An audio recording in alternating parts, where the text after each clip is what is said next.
9 is when I first started noticing some knee problems. By 12, it was chronic. Then taking over-the-counter anti-inflammatories, I was taking way too much. Even to push a sled forward is amazing. Every workout for the lower body had sled. That eccentric loading with the slant board, I think, was the most helpful for me.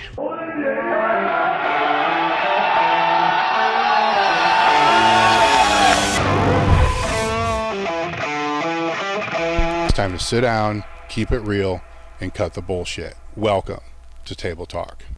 Ben Patrick, it's great to have you out here. I've been looking forward to this for a long time. We just shot some extra content, which posted before this, and you married the concepts of Louis with Charles Poliquin. Yep. And you noted that Charles came out, to Westside Barbell, which he did. Couple stories leading up to this is Louis and Charles spoke at a couple of the same conferences that I was at with them. And I remember the first one was Louis and I walked in, Charles was presenting at the time. And then when I walked in, he made some Charles statement, to me about my quads being dominant, the way I waddled when I walked because the quad, Charles being Charles, right? And I found it funny, from all that. And then we had lunch during that conference and speaking with him a little bit about, because I was following him as well, about the principles. Louis had no idea who he was. Zero. None. Right? So I had to kind of explain, who he was. And then there was at that conference was Charles recommended super training.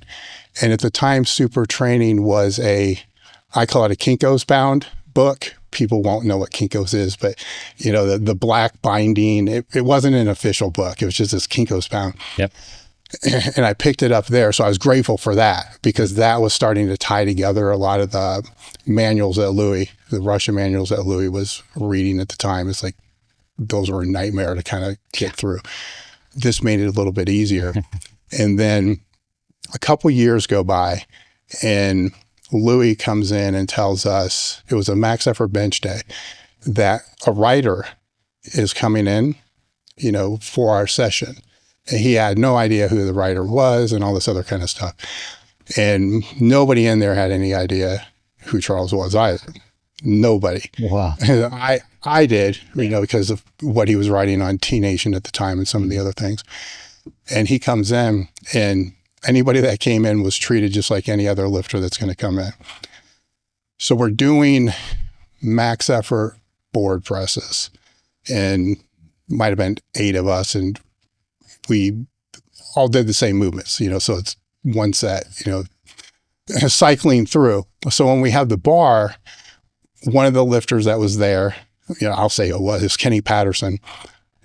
Charles was sitting, because it was a very small gym. So he was sitting on like the calf machine or something that was 4 foot away, tap him on the shoulder and say, "You're up. It's your turn." And he's like, "Nah, I'm good." Right. So we do the bar several times and Kenny's like, "Oh, I get it. You're just waiting, until we get 135 on, so we keep cycling through, but every set, Kenny was like, "Hey, you're up, from 95 pounds to 135 to 185 to 225 to 315. Then Kenny starts busting his balls saying, "Oh, I get it. You're just going to wait until we're done and, show that you're stronger than all of us," right? Kenny works up to something like 680 or, something ridiculous like that. And so after that, Louis and Charles went out to lunch and so forth, but he became known as the writer guy that wouldn't train, the whole time that's in there. So I had this impression that he didn't take anything, from what we were doing there, right? Yep. And we had the sled dragging and so forth that we were doing. Yep. And as you mentioned during the extra content, that's one of the things that he took away. Yep. It changed my impression a little bit because I was wondering, like, why is he even here? If he had to write and I don't even know if it was T Nation at the time. It might have been Muscle Media, which was the actual physical magazine. Yep. And he was tasked to write about Westside Barbell. So he's just absorbing, everything that's going in there. We're under the impression that you're not absorbing anything. But that's actually what he was doing, was absorbing everything, in that whole thing, where to hear that, the sled drags were one of the things that he took from there and then scaled was good to hear. Right. That's awesome. Now I've had correspondence with him after all that. Nice. So it was, I don't have any, I have only praise, for everything that he contributed. Right. But Louis was one of those guys that he didn't know anybody, man. Nobody in any of the industries whatsoever, unless they came out, and, contributed or gave some type of idea. He didn't know who they were. Wow. Jim Wendler and I were many, many years ago. This is going in phases. I can't remember exactly who the coach was, but they were criticizing the squat. Like, the squat's a worthless exercise. Nobody should do the squat. They should only do single leg squats. And I remember Wendler saying something to Louis about this, and it was a very prominent coach, right? And I know who it is, but don't want to mention it. And he's like, who's that guy? He literally had no idea. And that's good. No, it's a great bubble to be in. Yeah. Right. So, and it was astounding at the same time, because when you're part of all of this, you kind of know what's going on. And this was a time when you didn't have social media either. So there are only so many sources that you would be able to go through to be able to know that, but just didn't have any clue. So it left an impact on me, that only pay attention to the things that really matter, kind of go that route. Yep. With your origin story, because people, if they don't know it already, there's many places to go hear your origin story. So I want to kind of approach this a little bit differently. So you're trashing your knees when you're 9 years old, right? So that's kind of where it all started with the basketball. Yep. What I want to kind of dig into a little bit is what initiated your passion for basketball that young. How old are your kids? 3 and 5. Okay, they're getting close, right? So your 5-year-old's like 3 years away from you having that passion for basketball. Think that through for a minute, right? It's worse than you think. When I was 4, so let's maybe 4.5, but I was 4 years old. I remember telling my parents I was going to start, like, no more toys. I'm going to start saving up money for a Michael Jordan rookie card, which cost $1,000. And I did it. So from 4 to 7, I'd work every odd job I could for them. I would tell all the relatives, don't send toys, send cash. Where did this come? I don't know. 4 years old. I know. I haven't thought about that part. Yeah. Looking back, my son's 5, and we're just having a blast with Toy Story and Legos right now. You see what I'm saying?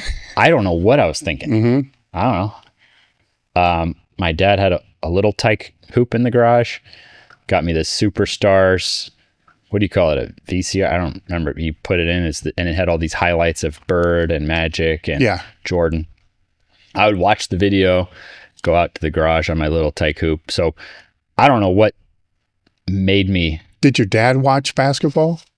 Not a ton. He never played. He wasn't a basketball player.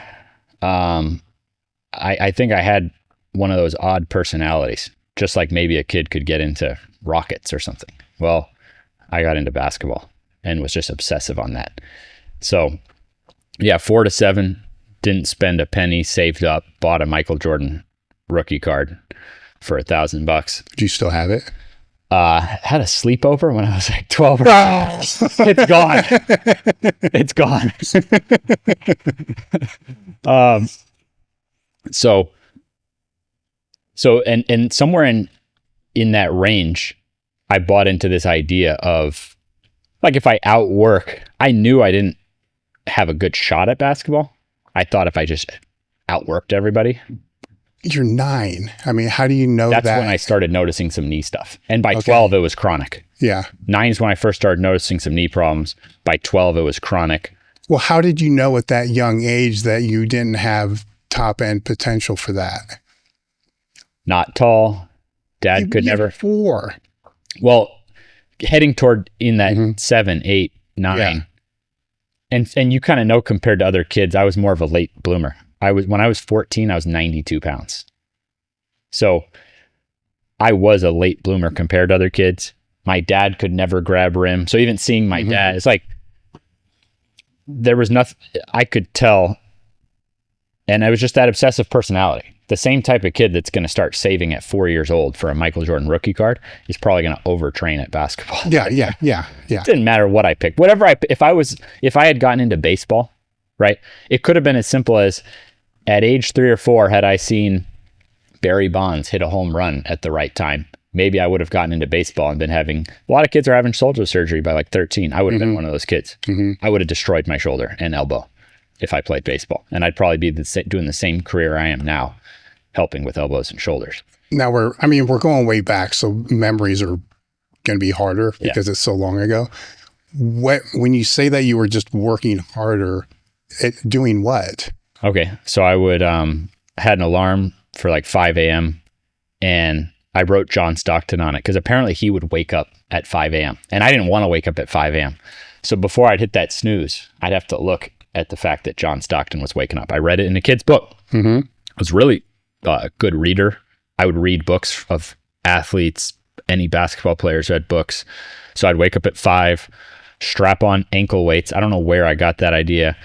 Dribble miles through my neighborhood.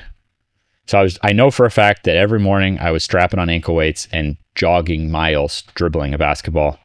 Then at school, at break, at lunch, somewhere heading towards 12, I would strap on those jump soles and I'd be doing plyometrics at break time. And then after school, I would get dropped off at the YMCA and be playing.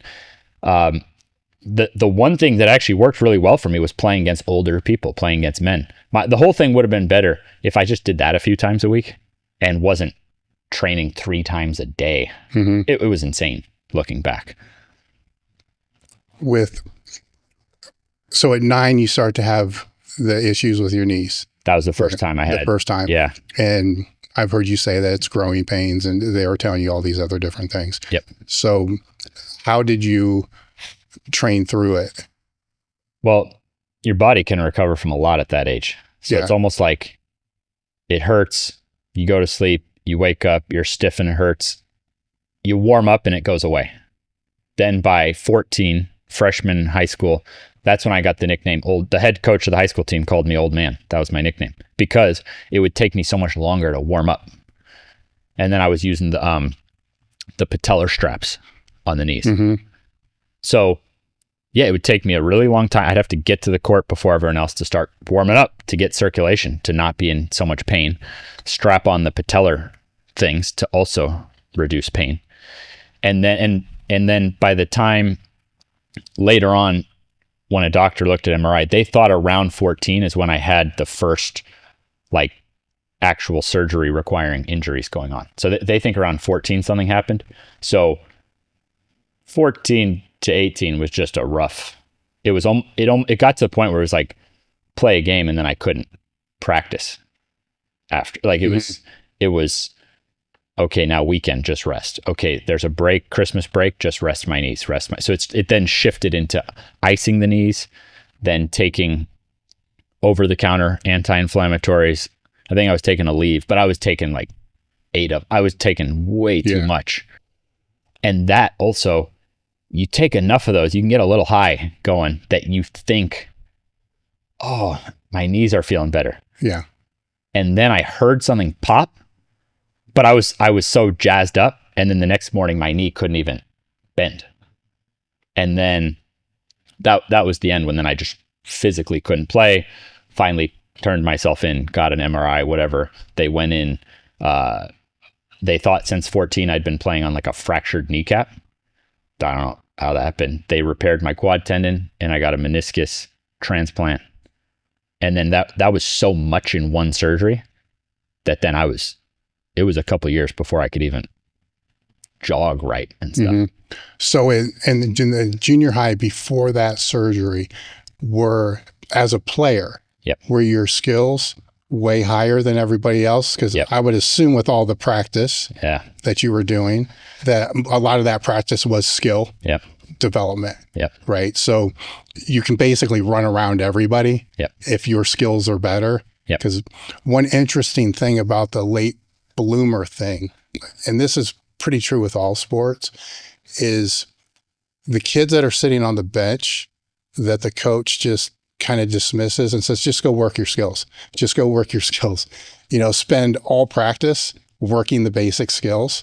And then when they hit puberty and they get as strong as the people who are playing, because they're going to play the strongest, fastest kids because they're going to beat everybody just on physicality until the other kids get the skills and the physicality. And then those kids usually don't play in high school. You know, there's superstars in junior high, superstars in Pee Wee League, but then they're vapor in high school because the other kids went through puberty and have those skills. So you're basically able to outskill everybody. So even with the bad knees, if their skills are at 60% and yours are at 90%, even your 70% is still beating their 60%. Which when you go back, it's a conundrum, right? Because, you know, it was a lot, it was too much, but the skills were at the higher level. The skills got good until the knees tapped out. So by senior year, I didn't play a game. Freshman year, by the time it was conference tournament time, I was 112 pounds. I was the starting point guard on varsity and won the district championship. And I was on a team that was predicted to be last in our district. I was an effective player. I had like 27 assists in the playoffs with no turnovers over a few games. I was the guy taking charges, passing, shooting percentage. Sophomore year, led my team in scoring, shot 48% from the 3-point line, which is super high, broke the season free throw percent record at the school. So if you're a sophomore in high school, averaging 16 a game at a big public high school, 18-8 record, and you can't even touch the rim. I had the lowest vertical jump on the team, slowest 40 on the team by far. Tested a 19-inch vertical, and yet so I could shoot really good. My ball control was really good, but you go through puberty, through chronic knee pain, things weren't forming right. So athletically, it was pathetic. This is interesting to me because it's this all-in mentality. I like to dig into a little bit because so few have it, and the ones that have really, really had it, like you're being rewarded for the hard work, right? Because of the skills and all the things that you just noted. But on the back end of that, you're also paying a price for all the hard work, where that goes hand in hand many times, not physically. You know, sometimes it can just be destruction of everything else in your life, which, you know, may happen as we progress forward with this story a little bit. But so at that point, you're understanding that if you work harder than everybody else and you're more committed than everybody else, there's a reward. Right. And that's ingrained at an age where it's a really good age to have that ingrained with. But on the flip side, there's the injury part. Right. So when that gets taken away at that young age, where you said it was a year, 2 years you didn't play? A year? A couple of years. And I played no games my senior year and then couldn't even play the year after that. So it was 2 years of not being able to play basketball. All right. So that's hard for an advanced athlete to deal with. You're dealing with that in high school. How do you mentally deal with that? Or how did you? Didn't. Dropped out because I didn't want to be hobbling around school on a walker and stuff. Dropped out, super depressed. How'd your parents take that? Addiction. I think it was tough on my parents because we were very tight. We're still super tight. And so for them to see me struggling with something that they couldn't figure out for me, that was tough. It was just rough. I was depressed. I didn't figure out a way to deal with it. I then stumbled on walking backwards with the sled. Well, while you're trying to figure this all out, what, you just sitting in your room staring at a wall? Because we don't have social media. You can't. Reading so much T Nation that it also got me addicted to porn via the, you know, there was some skimpier stuff. Sure. And then you give a teenager gateway to porn. Yeah, T-Nation was my gateway to porn. Yeah. I cut that off quick. I realized, it was like a single day that I realized this is not right. Never looked at it again. Mm-hmm. I was 18 years old. So in a 1 year span, like got addicted to porn and then stopped. Like once I realized it was just wrong. But I read so much on teen. I continued that crazy personality into studying. So I was studying like crazy and then going to the gym and experimenting with stuff while working for my dad. The knees weren't good, but I still figured out how to mow lawns and mulch. My GPP was still fine in general because his stuff, it was giving me, I was painting a ton of walls. I was really good at painting walls, but I couldn't like squat down. I had to, do a hinge to. Yeah. Are you feeling like you're not the man you're supposed to be? Low confidence, negative thoughts polluting your brain. That's me. I get it. I've been dealing with messed up hormones most of my life. A couple years I hooked up with Merrick Health, and it was one of the best things that I ever did. They're a health optimization platform that does advanced lab works and goes deeper than probably what you've ever seen before. What you'll get with Merrick Health is they have guided optimization and the self-service diagnosis. I personally have been using the guided optimization for the whole time I've been with him. Dry is my health coach. He does an amazing job. The second route that they have is the self-service diagnostics. This is just a DIY with your own health journey. You just head over to Merrick Health, pick the panel, and they'll send you the report. You just kind of go from there. Either way, I highly recommend them, and you can get 10% off right now. Just head over to merrickhealth.com and use the code TABLETALK at checkout. To get the baseboards and stuff. And they were fine with you dropping out? I mean, I think my dad knew how much work I put into basketball. Mm-hmm. It was sad for him that I didn't get to continue that. Only I did. The backward, I remember being in the parking lot when I was like, there's something here. I might play basketball again. And this is in Florida. Hot sun, backward sled. You give somebody who's been in knee problems for years, backward sled in the hot sun, you might. And it was only after a while, like maybe about like 100 yards that it's like, wait a second, this isn't hurting. Experimented my way, and I was at a young enough age that I could overdo it and recover. And recover. How long did it take while you were in this funk to start looking for an answer, right? So when you were going on the T-Nation and all that stuff, was that to find an answer, or was it to just get jacked and, because T-Nation was more kind of like a bodybuilding type, heavy emphasis on bodybuilding? Both. I'll find a picture after if you want to throw it into this, but I became like a Christmas tree.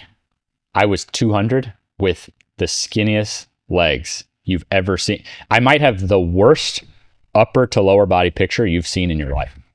I'm gonna bet that you're gonna see this and you're gonna go, yeah, that's the worst upper to lower body picture. So I was in the gym experimenting. The stuff that didn't hurt that I could train was the upper body. It worked. And there's also not understanding scalability.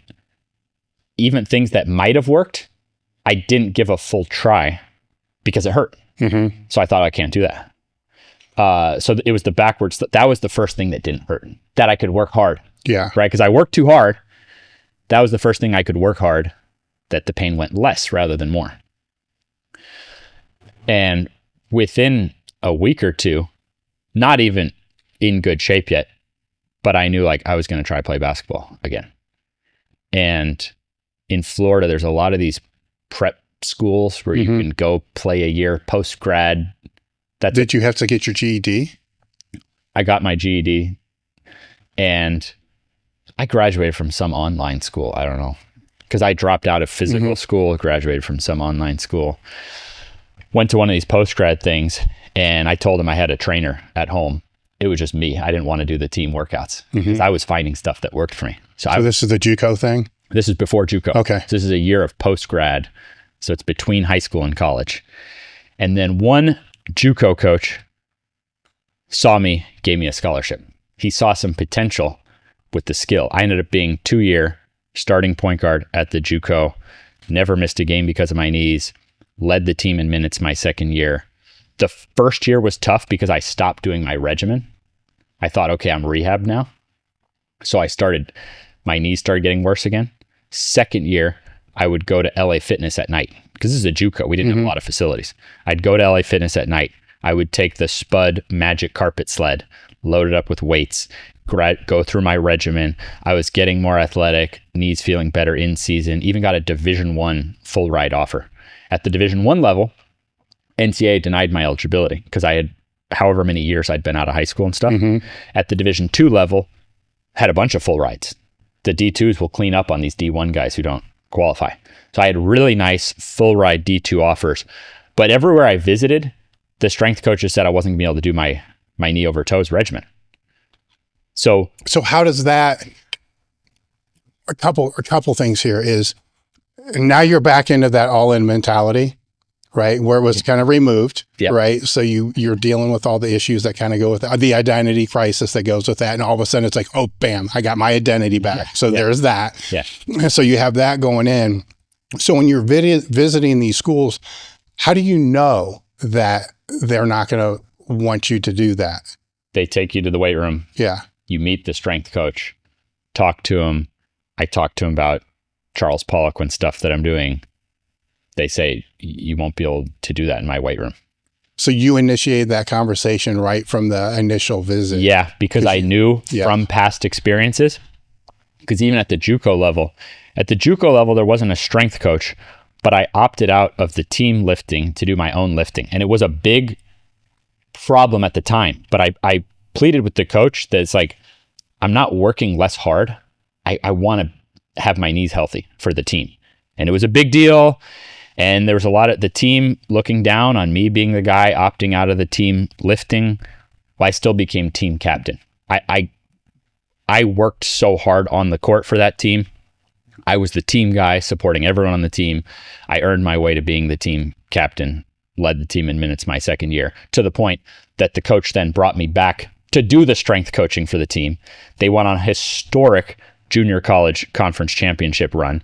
That coach is now a Division I head coach using some of my stuff with his team now. They just pulled off a huge upset 2 nights ago. Oh, wow. In Division I. So, but even he has run into difficulties of him trying to use he's the head basketball coach, trying to use my stuff with strength coaches who are against it. Now, strength coaches back at that time with basketball, were they even squatting? I mean, were they squatting at all? Because a lot of the times, just because of the height of those athletes, squats are not, if there is a squat, it's like a super high box squat or something around that. Normally it's not even part of it. Yep. Was it part of those programs at the time? Extremely rare. Okay. Usually not. So what were they having the athletes do? Leg presses, plyometrics, single leg work. Yeah. So with the single leg work, they were still avoiding the knees over the toes. Yeah, no knee over toe. So everything was like a split squat with vertical shin angle. Yeah. Which is for me, hard to do. I see exercise as a beautiful freedom, but it is to me, it's a freedom. And so the fact that I had this regimen, like I'm only getting these scholarships because my knees are healthy from this regimen. Yeah, I know, but I'd love to be a fly on the wall to kind of go back there to see how many of those, because you're talking about athletes that are sometimes 6'4" plus. How many of them with the split squat or the lunge are actually keeping a vertical shin angle? Yeah. In reality. I agree with you. Right? Because most of them are not going to. There's going to be some forward knee travel with that, especially with those limbs. Yep. You know, it's their back knee is going to hit the ground. Yep. You know, before. Even when you push a prowler, it's a gentle way to get your knee way over the toes. Yeah. So I think it was more of a misconception of dedicated, like doing the step up that I showed you, where the knee just goes right over the toe, or doing a squat with the full range of motion where the knee goes over the toe. I think of every range as having potential benefits if you know how to use it. Now were there ways that, because when you're a collegiate athlete, the sport is the number one priority. The weight room is just the crap that you have to do to be able to check some sports are way different than others, but basketball, it's definitely like this lower checkbox. Like I just need to show up, kind of breeze through the motions. Even with some of the collegiate football players that I know, they would go in and they would kind of just do the minimum that was required. And then they would bolt and do what they knew that they had to do someplace else. So that sounds like what you were doing. That's what I had done and didn't want to do it again. Okay. At the next, and I was that 5 years removed from high school in total by this point. And I was training kids in the summer. So people in my hometown had seen me make this transformation from unable to play to now getting 4-year full rides. And so parents, people who knew me when I was as a player, were hiring me. 13-year-old with knee pain, this kid with knee, people were hiring me. So I was becoming while pursuing my career, my summer job was actually being a trainer. And so once I hit this, I would have, if the Division I hadn't denied the eligibility and the head coach thought you can get a lawyer and probably overturn this. But if that hadn't happened, I would have figured out how to keep doing my routine on my own. To not be able to go Division I, or I didn't want to be the guy getting a lawyer and doing all. I took that as a sign. Okay, I need to start coaching people. And so the Division II head coaches are like, you're going to regret this the rest of your life. You got 2 more years you can play Division II. The Division I is saying, get a lawyer. I think my own parents probably would have gone the lawyer, because that's a dream to play Division I. But I knew deep down, screw my career. I'm helping kids already. Once you hit that hook of helping other people, it shifted a lot for me. And so I went head into training other people. Well, your identity is as a player still. Yep. Up until that point, was that shift like that? Or was there this dark period of, I'm not the player? So it's since you were 4. In my unique case, even without being on a college team, the freedom to do my own workouts, because I was starting to be able to dunk now. Let me tell you, the joy, I dunk every week. I dunked a few days ago. The joy I get from that, I still get chills to this day that I get to go out with my wife. We get to go to a park. I get to shoot hoops and dunk. And I was still crazy. So I don't know if you ever heard of 3-on-3 basketball.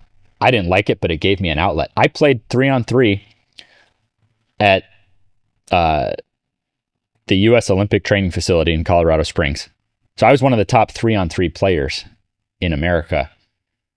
Not even that good, but not a lot of people were trying to do 3-on-3. I traveled in Europe playing professional 3-on-3 basketball because that was something I could be a trainer, but I could go on a trip. The reality is it was just taking too much away from the training.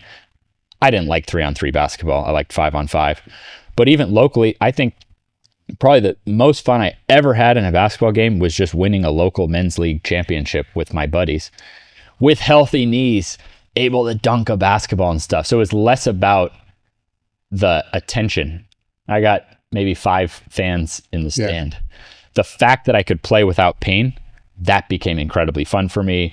Then now I've got my own kids. Now I play against my high school player. So it shifted into where I get my biggest joy from being able to exert my body without pain, not from what level it's at. Yeah. So what you rediscovered was the passion for basketball. It wasn't the competitive basketball. It was just the ability to do it at the level you want to do it at. Yep. Right. So it's bingo. The football player, and a power lifter probably, a power lifter discovering after they can no longer compete. Yeah. That it's the training that they really liked the most. It wasn't the competing, which takes a while to kind of wrap your head around because you think, from 4 until, that time period, that it's the competing, that it was, but it never was. Yep. Right. So you were able to figure that out. Yep. From that. Now, when you were going through and figuring out how to do this without pain. Yep. Right. It started with backward sled drags. Then Yep. how did it progress from there?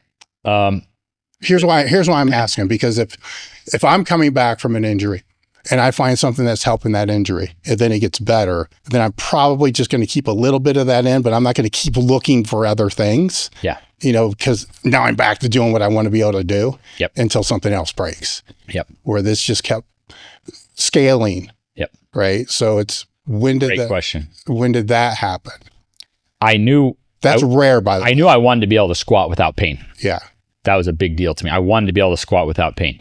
So the sled was giving me hope, but I couldn't. Maybe the squat hurt less than what I showed in our short video of a slant board and then getting eccentric loading with the knee over the toe with the slant board. To this day, I think it's incredibly underrated for someone who wants to be able to squat without pain. So I feel like with those alone, that kind of formed what I wanted. But of course, a well-rounded program. I tried every hamstring method. When I made a gym, had Nordic bench, lying hamstring curl machine, kneeling, standing hamstring curl machine, glute ham raise, 45-degree back extension, reverse hyper. So I love it all. Now I use the hamstring rollers with students, but I love all of it. Mm-hmm. So you've still got the posterior. So that routine started to form for me, that then the way I felt on the court, I knew I had something there. But I do think that step, the in-between of the stepping backward to then squatting pain-free, that eccentric loading with the slant board, I think was the most helpful for me. Yeah, but it kept scaling. Yeah. You see what I'm saying? It's where I'm trying to dig into is that was enough to be able to get you to do what you wanted to do. Yeah. Right? Was it the fear that this is going to break again and it has to be stronger? Or was it just the passion of trying to figure out how to scale? Good question. Definitely the squat and the hamstrings then is what I feel like has protected it the most long term. I've been now 12 years without even any setbacks. So I've been enjoying basketball for over a decade without a knee problem. And I try to have above average hamstring strength. And at least if you look at the genetics I was coming from, I'm pretty strong around my knee now. Not by powerlifting standards, but compared to where I would have been, I jacked up the hamstrings and the strength around the knee. All right. So it's to reframe what you're saying. You went from, rehabilitating it, let's say return to play. Yep. To bulletproof would be a word that you would use. To making it so it doesn't ever happen again. Yeah. Make it more resilient, robust. Yes. Yep. Because you've already had the experience of what happens when it goes south. Yeah. There's years that are off. Yep. Right. So then that scales up through. At what point then did you open your gym? Stopped college, was already training kids, had a buddy who had one of those little warehouses, and it was a struggling gym. I had a squat rack, prowler sled, stuff like that, brought my stuff into his gym, split the rent. Then we found a local school that would let us have a classroom, use it nights and weekends for training, but no rent in exchange for training some of their athletes. Very small school. And then I found a new place. My friend was kind of pursuing football, so I kept taking the lead on it. Found a $500 a month rent in the ghetto while looking. And I was coming from my parents, their whole living for decades was small commercial office spaces. So my mom saw a place for $350K, a building for $350K, that she knew was going to go up in value. Mm-hmm. You go work, be a trainer, try to pay off the mortgage. But if you fail as a trainer, we'll buy it from you because we can spruce it up and make money.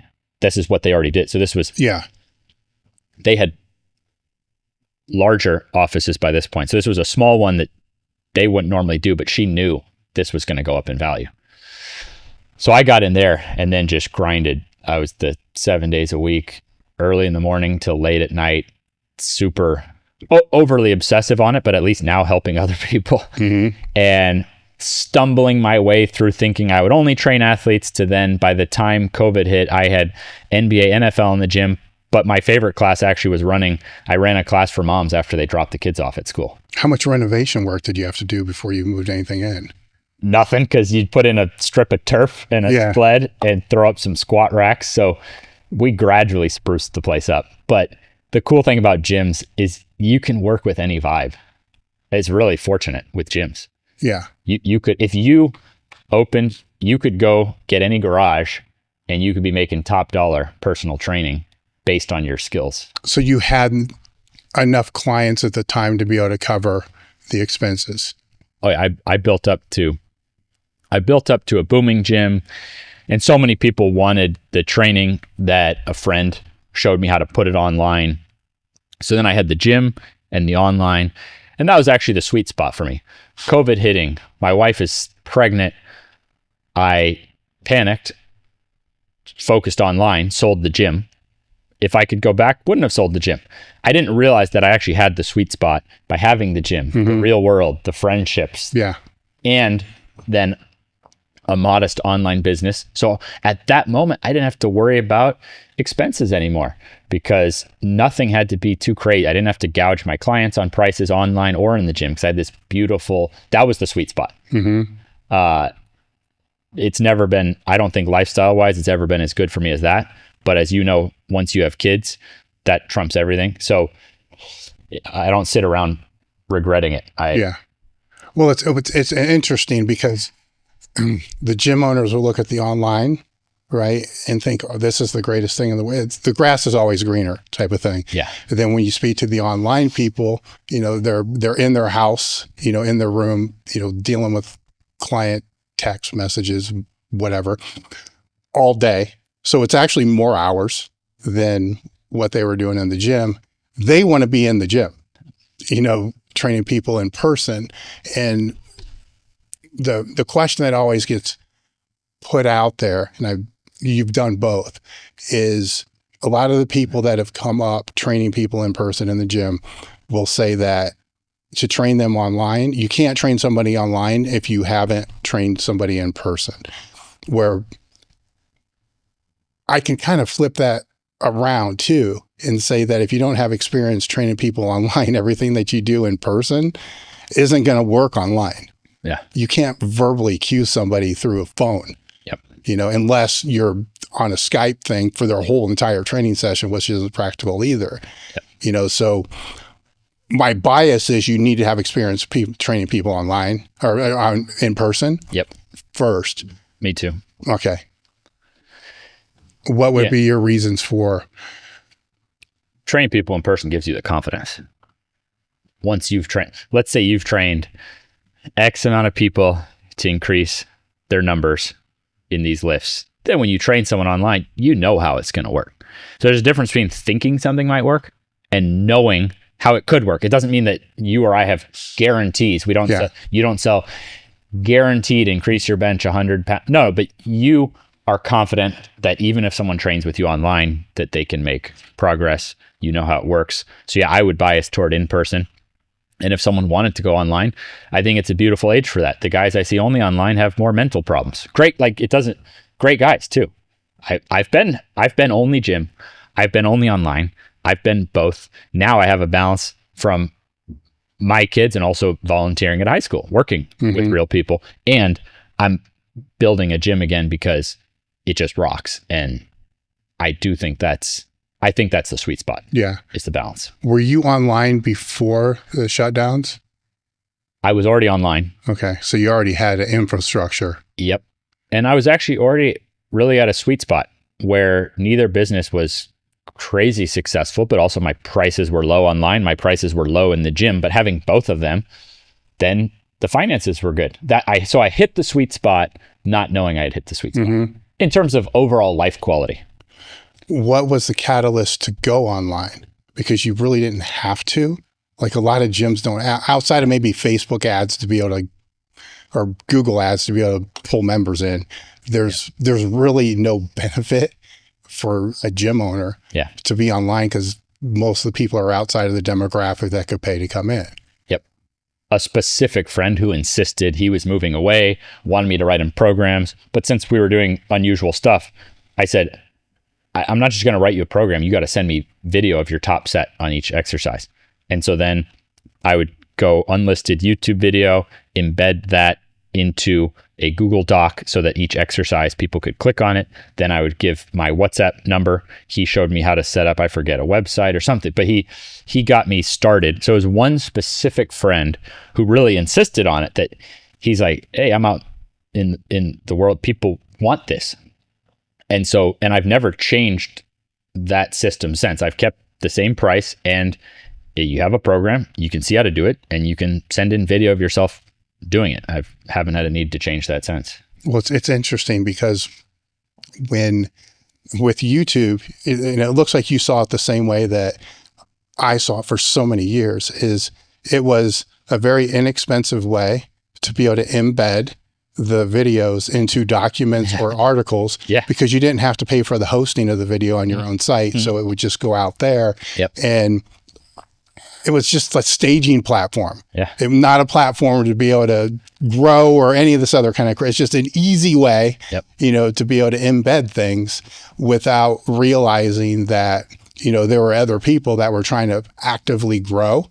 I can't even remember watching any YouTube stuff. It was just go post, get the code, put it in the training log or whatever it was going to be. And that's essentially what you were doing. With the that's what John Meadows was doing as well, is just putting it out there to be able to have a link to be able to go to the program. The link was unlisted because you didn't want all the other people to see it. And then the exercise might have been 15 seconds, a 20-second video filmed on a little flip camera. So is that what it was? Just like that. And then then it would try to give people this vibe of, if they trained at my gym, what kind of programs, how do the exercises work, send in their video for form coaching. What were some of in the gym when people were coming to you for knee issues? I'm assuming that's a large part of why they were coming, knee issues or other issues and so forth. And you have this system that was working for you. What were some of the modifications that you had to make with other people coming in? Just continued focus on scalability, making sure that each exercise had something that went so low that anyone could do it. My parents were training in the gym.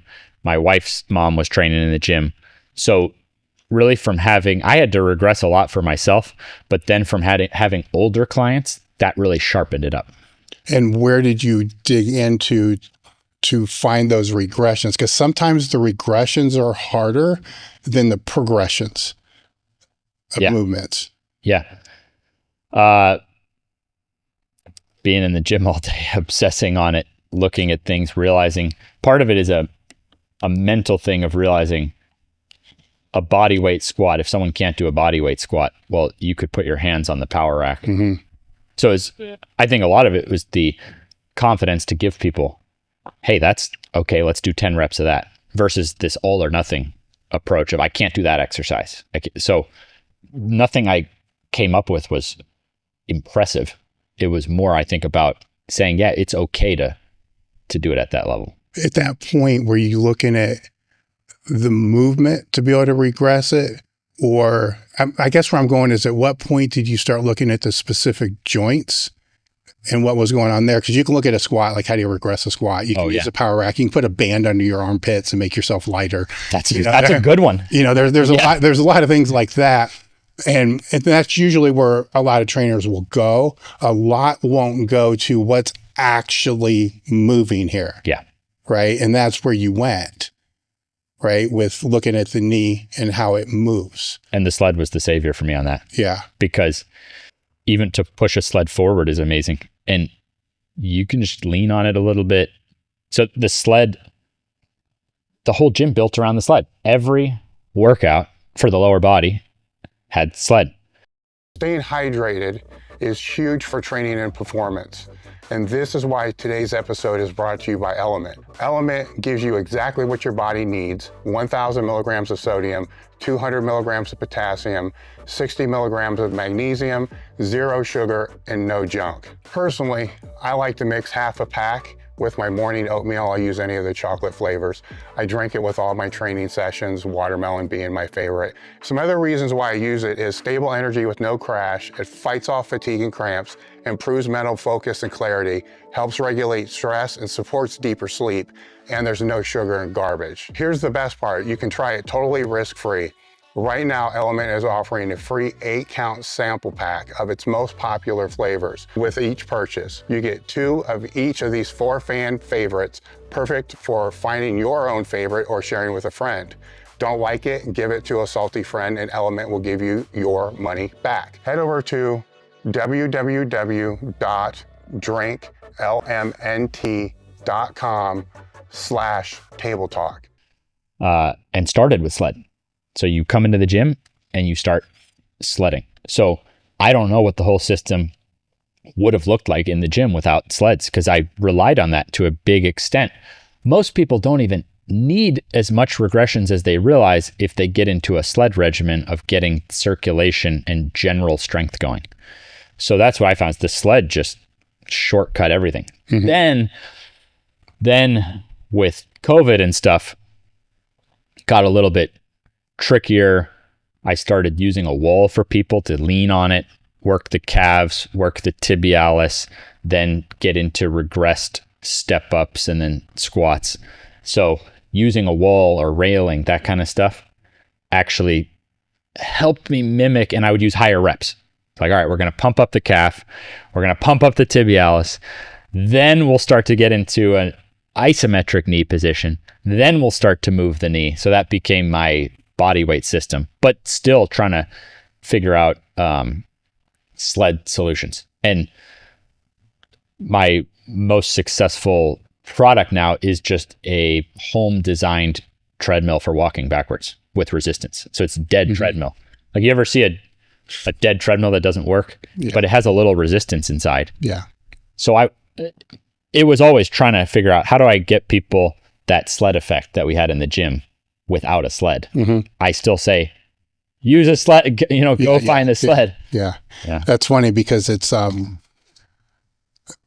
don't know how long ago it was, but Louis came up with a tread sled. I saw that. Right. And it would be in the gym, and it was just one tension, and the tension was just hard. Right. Oh, wow. And then it was better for backward work than it was for forward. And then there was the next iteration of that was a pull in the back that you would put a belt on with bands, but it never really worked the way that you would think it would work, because you'd have that band tension, but then it's kind of pulling you up a little bit. Oh, wow. So it was good for a warm up when it was cold outside, because you could just jump on there and be able to do the tread sled and so forth. And I had one in our older gym and ended up getting rid of it because almost nobody could use it because the tension was so hard. Right. And there's only so high you can take the tension. Yeah. Unless you weight yourself down. Yeah. You'd have to put a weight vest on to weigh more to be able to move that sled. Mine's on an angle. Yeah. I think without the angle, it wouldn't work the same. So it's an angle and resistance, and then you've got railing. So for someone who really struggles even with body weight movements, they can put some weight on the upper body and start pumping up those quads. Can you adjust the resistance of the belt? Yep. Okay. So that's one thing. Like I said, his is just hard. Yeah. So that's the closest I found. It's going to take, some products you get right from the start. Some you can tell it's going to take some time to cultivate. I think it'll take me 5 years to get it just how I want it. And then you saw I showed you today Spud Ink, that durable material, a buddy sled. So for students, one person sits on it, one drags it backward.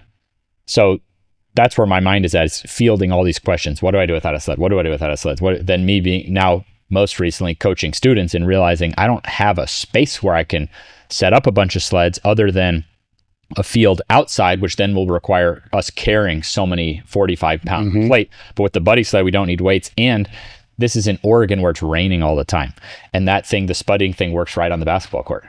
Yeah. So it's not, I don't even want to change the sled system, but there really are a lot of cases where it's not realistic for people. Oh, I can give you a bunch. I'm sure you know more than what I do, because I had a friend of mine that lived in Manhattan, so he would have to take his sled from, 27th floor all the way down to the ground with the weights, and then go drag it on the side, downtown Manhattan, drag it on the, on the sidewalk back and forth. Then we have the people that their neighbors are complaining because the sled makes so much noise on the pavement that's going around outside. There's a lot of things. I just kind of blew it all off. Like, just if it works, you just do what you need to do to be able to get it done. The only thing that I always remembered from the sled that I never really, if it's raining, the sled is way harder. Like if the pavement, because your foot slips, you don't have the same traction. Yeah. So that would be, because one of the things that with the sled drags that we would do is there was a lot that was for recovery, the upper body. It's the days after training because it's all concentric only. And then Louis had this, and I don't even know where it came from, this empirical rule of 60%. Where day 1 would be the heaviest load, day 2 would be 60% of day 1, day 3 would be 60% of day 2, then a day off, and then right back with a greater load, a little bit greater on that day 4, and then the 60%, then the 60%, then back through. And then those would be lined up based upon when the main training days were. So the day 1 would be a Monday, that's how it laid out, because that was the max effort lower body. The next start of this phase would be that Friday, and then it would kind of go through, and then you just keep scaling up over a period of time, and then bring it back down. Where I never did that shit with the upper body stuff, because it's just it's too much to remember. The recovery stuff, just throw plate on there, kind of go back and forth, and kind of go that route. But it was, for most of us, it was integral. It was a big part. Like if it wasn't in there, the way that we were training, I wasn't going to recover. Not as optimally as what it should be. I didn't like it. Nobody liked it. And I really didn't like it if it was before or after the training session, because a lot of time you're time pressed, with that. But on the opposite day, I worked as a trainer. So the opposite days, it was just in between clients, to be able to throw in there. Nice. To go that route. And then the clients liked it, because it wasn't, we were outside.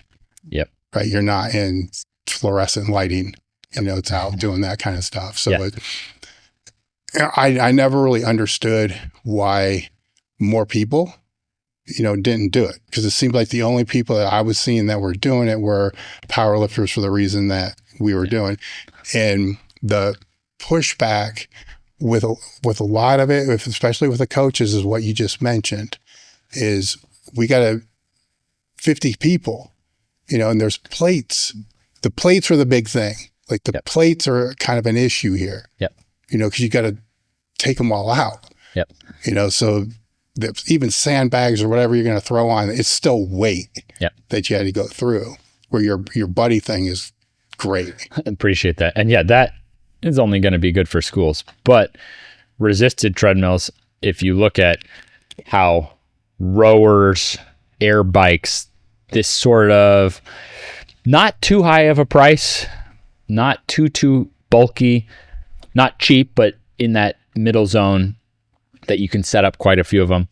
I think a simple as possible hill unit, that's what mine is. It's as simple as possible hill unit. It needs to keep beefing up, but enough, not going too far that then the price gets too high. I think that's an important one for the future, so that in gyms, at home, people can access that resistance forward and backward. It's my personal, I'm obsessed with it. With raising tall, the fact that I get to just walk out to my barn and start pumping, my legs are burning. Because when you got the angle, it feels like backward sled, but when I go forward and I'm holding on, so it's very gentle. It's almost like hill running.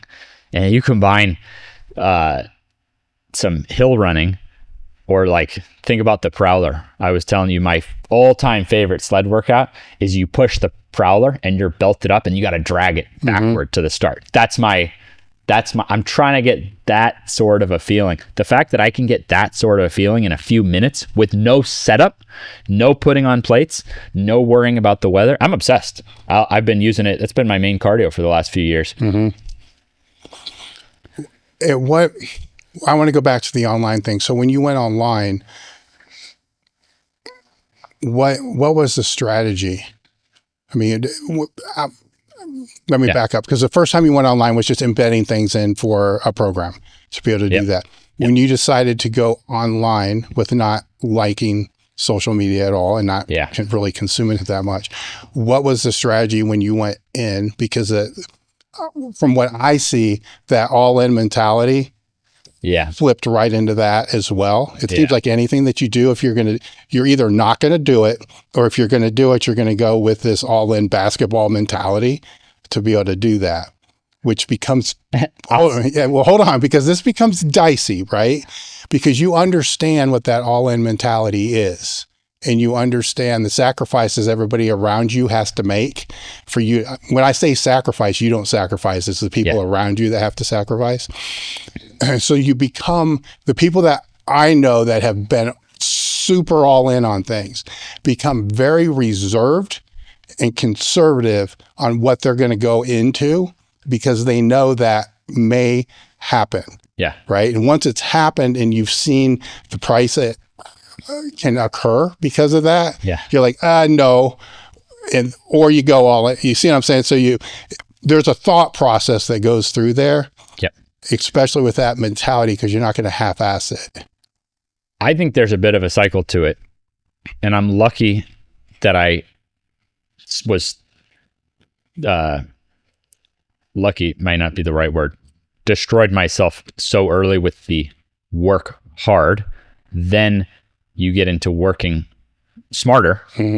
Then I think there's a natural cycle that if someone doesn't pigeonhole themselves or typecast themselves, but tries to be the best human they can be, I think you then get to a point where you realize that hard work is valid, smart work is valid, but there's some magic to a balance of things that you don't actually have to go all out if you're smart about it and you have a balanced approach. Meaning for me now, I dare you to go find someone with millions of followers who posts once a week max. I dare you. I post once a week max. If I don't have something I'm really passionate about talking about that week, I skip it. So I was able to totally switch off that because I was posting every day about knees over. Once it clicked, Charles passed away. That was a big one that I'm like, dang.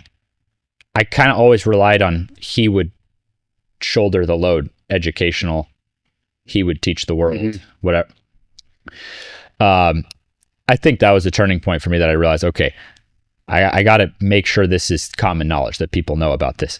The Joe Rogan thing was total luck that 10x'd everything. So my strategy wasn't that good. I was working hard and I was working smart, both, but still pretty obsessed, meaning I thought I have to post every day. In hindsight, it didn't matter that I post. I think it's a correlation, not a causation. I think the obsessive work ethic is more of a correlation with being successful and is not actually required to be successful. But you have to learn in your own way. Well, can you work smart if you haven't worked hard? I think you got to work hard first. Right? Because it's like the 80-20 rule, right? Yeah. When people speak about the 80-20 rule, they forget you still have to do 100%. You just don't get to do the 20% that creates 80% result, because you don't know what that is, because you haven't done the 100%. Yeah.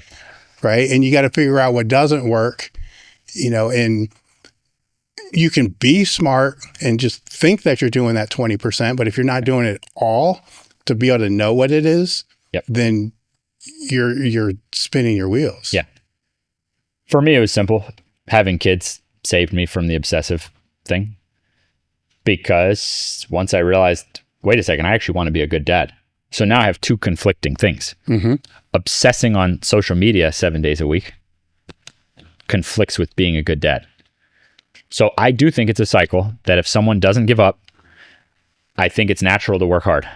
And then I think it's natural to then want to get smarter about it. And I think it's actually a natural part of it. If you keep going, I think you'll find a beautiful balance for yourself. Well, if we dissect that a little bit, it's natural to work hard, but there's a big but here. Your definition of hard is going to be different than somebody else's definition of hard. Yeah. Right. Somebody else's definition of hard may not be enough. Yep. Right.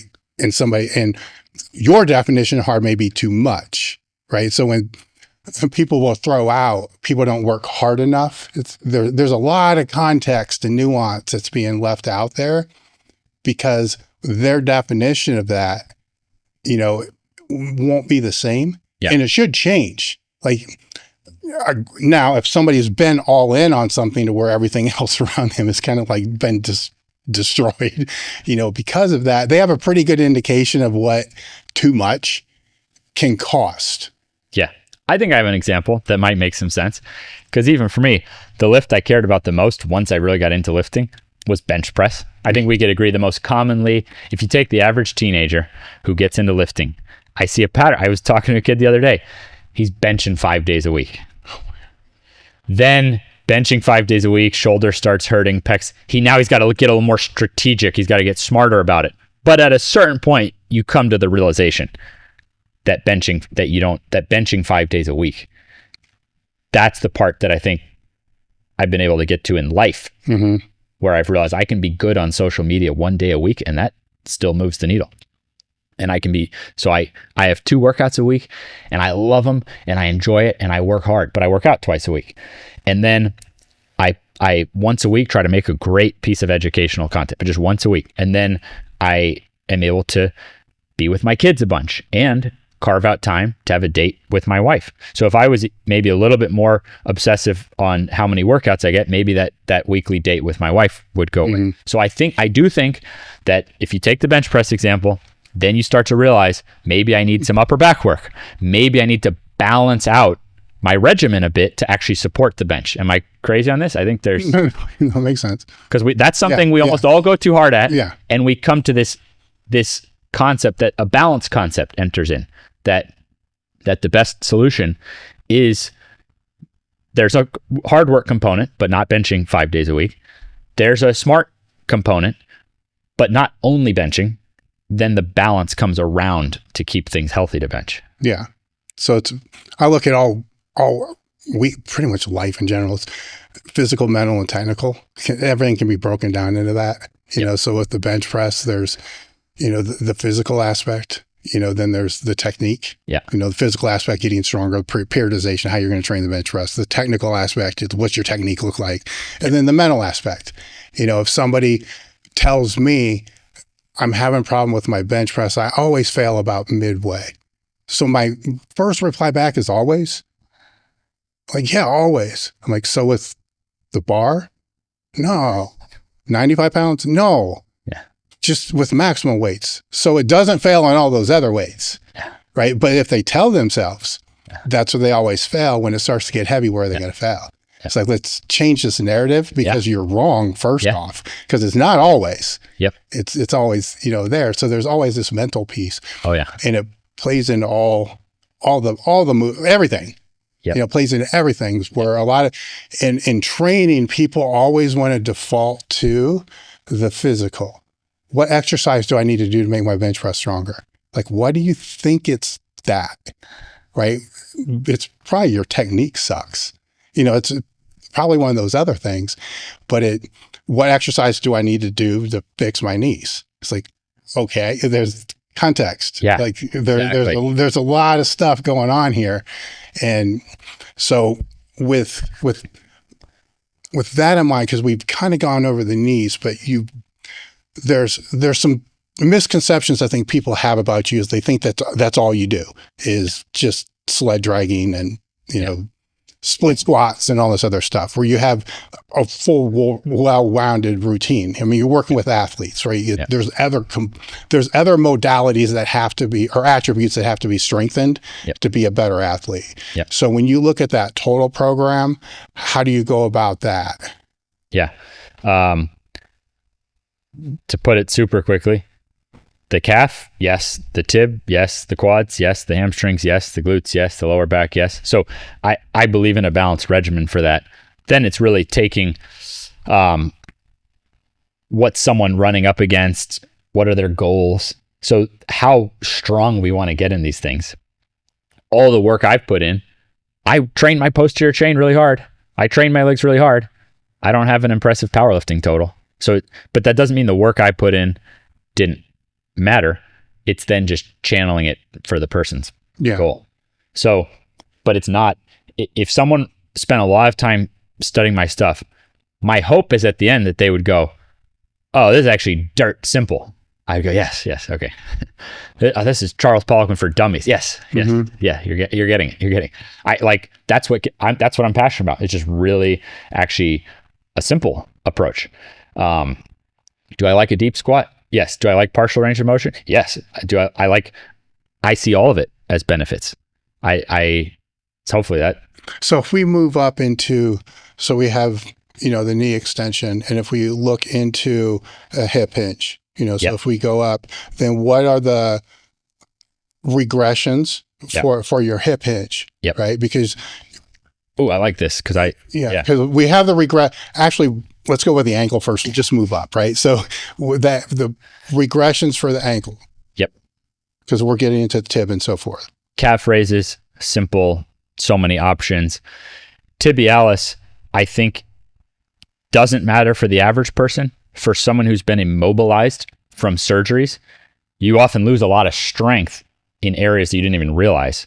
And so then if you're only working knee extension, knee flexion, and not working lower leg. So that's where I find the tibialis can help alleviate some of the knee pain. It's not that the tibialis is the knee or attaches to the knee or directly reduces the knee pain. It's more for someone who's lost a lot of strength there. You've gone years without decelerating. So, and there's, as you have in here, there's tibialis machines, there's tibialis bars, there's body weight. You just stick your butt against a wall with your legs straight, your back not touching the wall, just your butt against the wall. Try to raise your toes as high as you can down. Try even 20 reps of that. You can get a baseline of tibialis strength with that. That's what I use the most because it's just so simple. If the machine's available, I use the machine, but that's unrealistic to tell someone. Like for my athletes, I love the tib machine, but I'm not going to buy 10 tib machines for the school I'm helping at. Okay, so now we move up. We talked about sledding. That's my foundation. Then I do think the slant step up for someone struggling with the knee, I do think it's underrated as a step, instead of just stepping backward with the sled, then actually handling the eccentric load in the same position. Then you have the whole subject of squatting and split squatting, which you alone could probably do a 10-hour podcast just on that. But yes, squatting, we have squatting patterns. Now getting up to and you have then hamstring curling patterns, which could be done isolated, hamstring curl machines, or together, glute ham raise. Even the ham roller, you actually have to learn how to use the glute and the hamstring together. That's my go-to when I have a ton of students. Okay, now we're getting up to the hinging part. One of the few things that I think I have some unique value to share, and like the other stuff I showed you, it's not even something new. Okay, my go-to when helping people make a real change in their lower back pain is a dumbbell seated good morning. You're just sitting down, working on your hinging. So you remove, trying to jump right to RDL and standing good morning, I actually find is a bit more technical. But you sit someone down, the dumbbells are on the floor. So there's a trust factor versus the bar on the back. So I say, get as good as you can at a dumbbell seated good morning for the general population person or the rehabbing person. Sometimes you have great athletes that you look in their program, and because of a knee or back issue, they've been babying an area for so long that they need they need to start over with 10, 15 reps at lighter loads and actually build up the area again.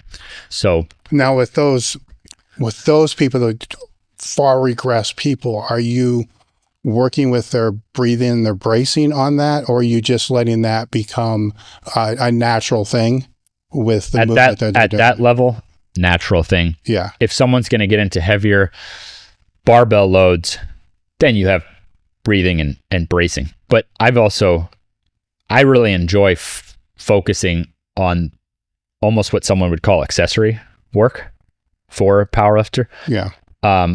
Powerlifters, I've had some success with powerlifters, and they treat my stuff as accessory work for the powerlifting, which has its own skill. So I don't like to pretend to be an expert on things I'm not an expert on. Well, I'm thinking more just along with their spinal position on that can either be like this or it can be neutral. Yeah. So they're trying not to round the back. Okay.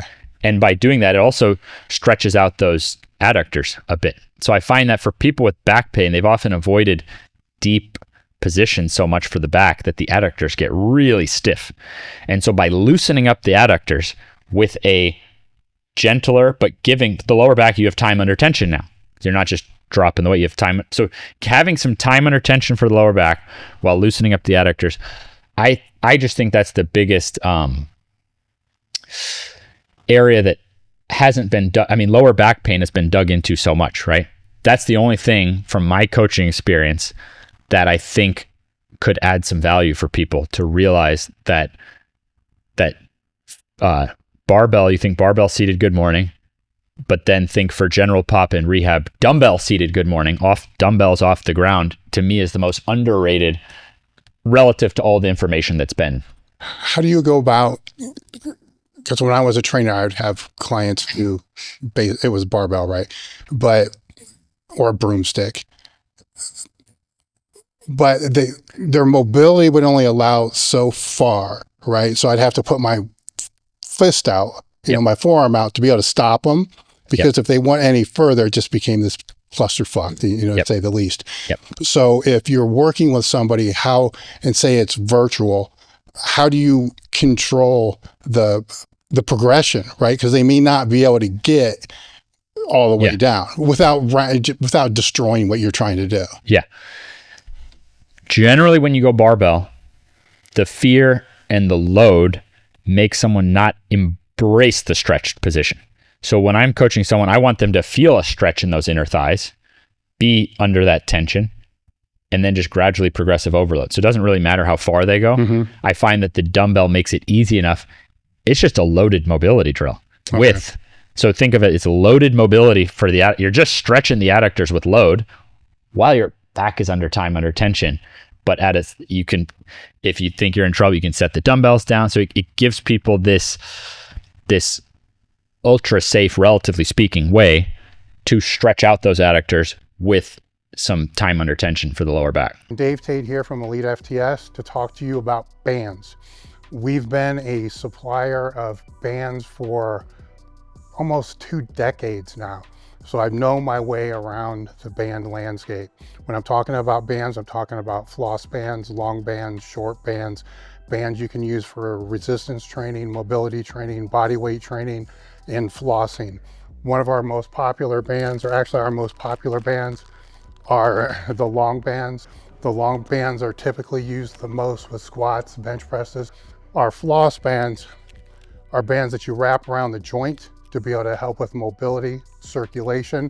And the short bands are designed for shorter range movements, bench press, deadlifts, and a lot of times people will use them with resistance machines to help accommodate the strength resistance curve. Head over to elitefts.com and look for bands in the toolbar or blowout menu. Yeah.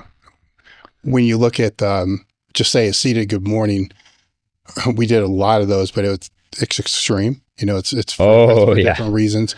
And so it got to a point with a lot of us to where there's 2 movements that we had that fall into this category, to where we're looking at it like, I don't know, with the load that we're using here, if something goes south, it's going to go really south, to where we had to find ways to make it harder. And with the seated good morning, there was a time where we sat on the floor in the power rack with legs straight.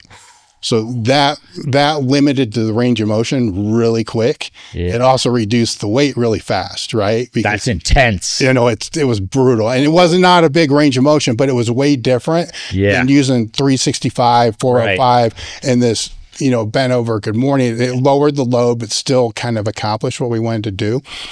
One of the other ones that we used to do a lot, but we quit doing for the same type of reason, was a kneeling squat, where you would kneel and we'd have to help, with the get the bar in the back, but then you just kneel down.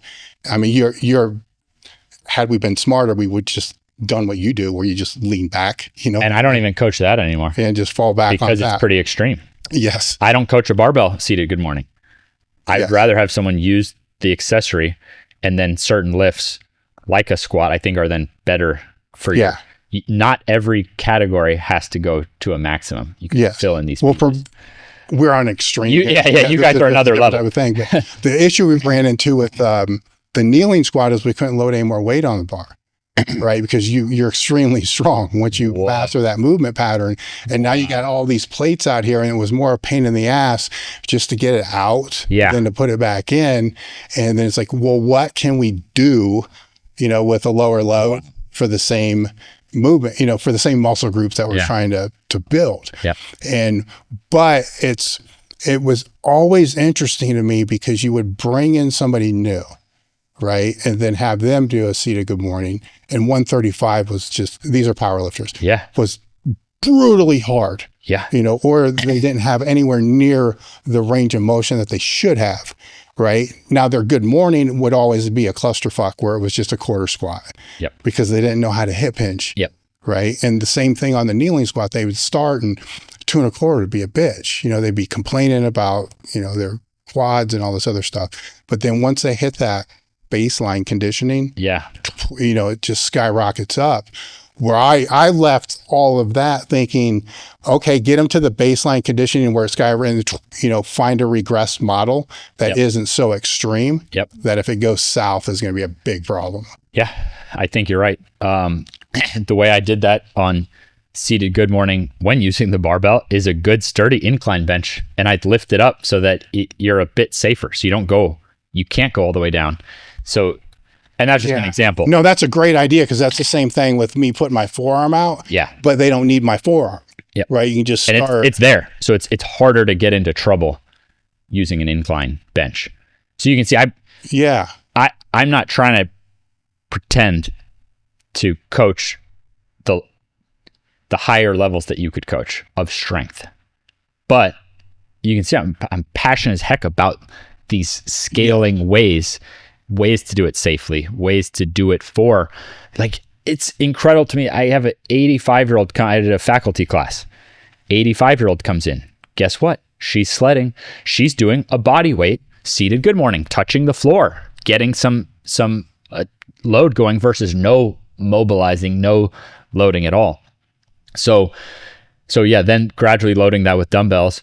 I think seated good morning, having that a safe version for the general population, I think is the most missing thing from all the lower back discussions. That's all I'm saying. I've listened to all the lower back discussions. I haven't even seen it entered into these conversations of what if we scale down a seated good morning? Which is arguably the most dangerous. But what if we take the most dangerous and scale it down? And it's worked really well for me with people. I think, because I wonder where the origins of all this kind of comes from, right? So with that, I can kind of understand where people aren't going to think outside of barbell, right? And it's like, no, your hip is in a fixed position and you're taking the lever arm and you're putting the load, I get all that. So I think it kind of falls into the knees over toes with the strength coaches, right? Where what I think, and it's my opinion, is where this all stems from is when they're looking at a squat, right? And back then they're going to look at who squats the most, the power lifters. Obviously, they're not looking at the Olympic weightlifters, right? Because it's the knees over toes, but they're looking at the power lifters, and they're looking at that the straight shin angle, which it's not as popularized today as it was in the past. But the reason why that was what it was is if you can keep that, vertical shin angle, right, then your bar path is going to be less. It all comes down to, if I can make that bar path 6 inches instead of 10 inches, then I'm going to lift more weight, right? So the reason why it was Mike Bridges flare or whatever, if we go way back, how how all these guys squatted, right? The reason for that was essentially to create a shorter bar path. It was never about, it's going to protect the knees. It was for that, but then the coaches would see, this is how it has to be done. Yep. You can't let that go forward, right? Because they're going to blow their knees out, which nobody was doing, by the way. That happens more today than it and did back then. So I think that's kind of where the origins of some of this came from. Yep. And if you're trying to lift maximum load, that is safer. It would be less safe to shoot your knees out in front. And it's not illogical. The power lifters are controlling the weight better. The Olympic lifter is having to time a bounce out of a deep. So that's a pretty... we're going to take basketball players, make them go maximum weight bounce. But what if we put those things together? University of Houston, men's basketball, strength coach, Alan Bishop, 6 straight Sweet 16s, which is insane for basketball. Then factor in that he's done that without having top recruiting classes. His success relative to recruits makes the rest of America, all 300 plus Division I teams, look so bad, there's not even like a close number 2. He's in a league of his own. They spend 4 years. They control the squat. They do a 5 count on the way down. He lets the guys elevate the heels where he wants. They've got your posterior machines. So he has a well-rounded regimen. So he's combining the control of a powerlifting squat with then going through a full range of motion for these taller guys. So you have, in America, you have less than 1% of basketball teams are squatting with a full range of motion. And I agree that it would be wrong to take them and have them bouncing out of the bottom with heavy loads. And I agree that it'd be wrong to make a powerlifter change his stance and his squatting style. But if you talk about something like protecting the knee for sport, yeah, I believe as part of the regimen of controlling through a full range of motion. If you want to add the bouncing, to me, that gets more advanced. And I still think that's fine. I think it's all fine. But I think what was missed in the whole game was the idea of, okay, at lesser of a load, not your maximum load, but at lesser of a load, can you control through a full range of motion? And he even then does this with things like chains on the bar. So the guys are getting the heavier weights at the top, but they're controlling all the way. So he controls them, pause, and then go up. And so, yeah, I think it's I think it's good stuff. All right, so now if we move into the lower back, right? Because I see a process in the things that you do. It's where you'll look at the movement pattern that hurts, right? And then you're going to look at what's the opposite of that pattern. And then if we strengthen the opposite of that pattern, then it should increase the range of motion of the pattern that hurts. Right. Yeah. So would that be a fair assessment of kind of how you look at the joints? Yeah. My whole assessment is demand versus ability. So what's the demand on the thing? What's the ability to resist that demand? Yes. So how do you go about working with people that are dealing with the lower backs? So you have that dumbbell seated good morning as a foundation. And then I'm a huge fan of the back extension machine. And I actually use the back extension machine 45 degrees to work on rounding the back, because if you go to the bottom of a 45 degree back extension machine, it's pretty gentle down there. So you can embrace that spinal flexion. So I've come up through all the systems. You have the gymnastic system where they do a full Jefferson curl, and that works for a lot of people, but then you have a lot of people scared of that, and I think rightfully so. So the way I use a 45 degree back extension, I don't coach a Jefferson curl anymore. I use a 45 degree back extension. I embrace that spinal flexion at the bottom where the tension is less, and then I'm working on the ability to come out of that position.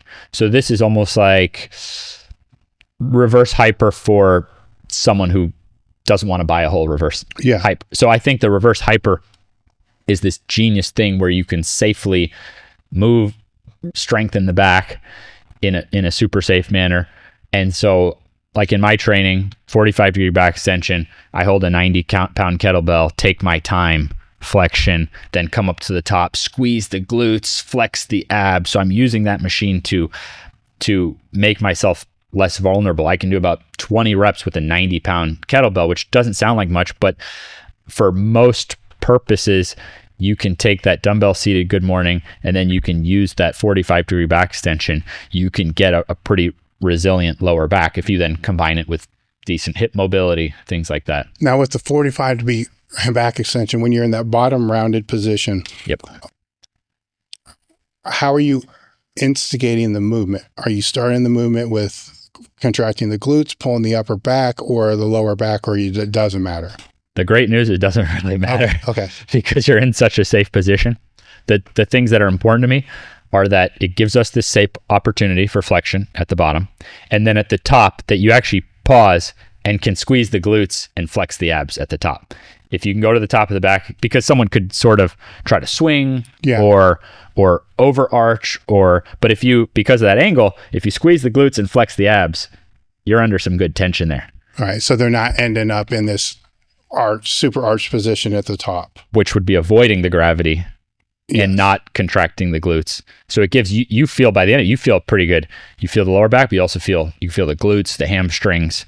So like a simpleton version of trying to get to these qualities, you put the hamstring roller, the 45-degree back extension where you're gradually loading it with fully embracing the form, you can build a pretty good foundation. So if we move up, now we're at the shoulders. Yeah. Which is a fun one. That's your podcast, not mine. My rule with myself. Okay. I have a contract with myself. Like before I leave the gym today, I'll do one set of push and one set of pull. Meaning my specialty and interest is not the upper body and the shoulders, because I'm just giddy that I get to go play basketball and dunk and stuff. Mm-hmm. My rule with myself as a basketball player, we have pretty low body fat percentage. If I can't do 10 full pull-ups, nice form, then I know I'm getting soft. Well, if you had to reverse engineer the shoulder, right? Granted, it's a different joint because it's got a lot of angles for it. Yeah. Then how would you reverse engineer it with somebody that's shoulders trashed? Well, if it's trashed from throwing, that's a bit different. Yeah. And so you think about something, I like a longer strap with handles to work so you can really strengthen the opposite of throwing. I think a cable is incredible because you can take your throwing motion and directly measurably strength train the opposite of that. That would be my main that would be my main advice is you take the throwing that's hurting the shoulder, get stronger in the opposite of that. It's demand versus ability. So if you throw 100 miles an hour and you want to throw that 7 days a week, that just might be too much demand for a human body. But ultimately, if you're in pain, the demand is exceeding your ability. So we got to work on that factor somehow. Either you're overdoing it or we could get stronger in ability to handle that demand. Okay. So now if we look at the movements that you just outlined, they're not larger load, right? Which means the frequency could be very high. It could be every day, right? So it's, if somebody's to implement these things, where would you want the frequency at a minimum and then a maximum? I like minimum 1, maximum 3, because if anything, I'd rather have them just a little more excited to train 3 days rather than 6 days. Yeah. So that, to me, that's a factor. Maybe it's because that's how I feel in my life. It takes energy swimming with my kids for 3 hours and then working out the next day. So I like, per quality, I like 1 to 3. And I kind of like to limit people at 3 workouts if they can. If anything, maybe lighter stuff on the days between.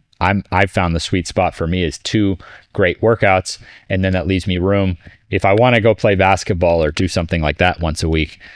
But then I'm busy with kids, so it's an interesting phase. I don't know what my thoughts would be if I wasn't tired from raising toddlers.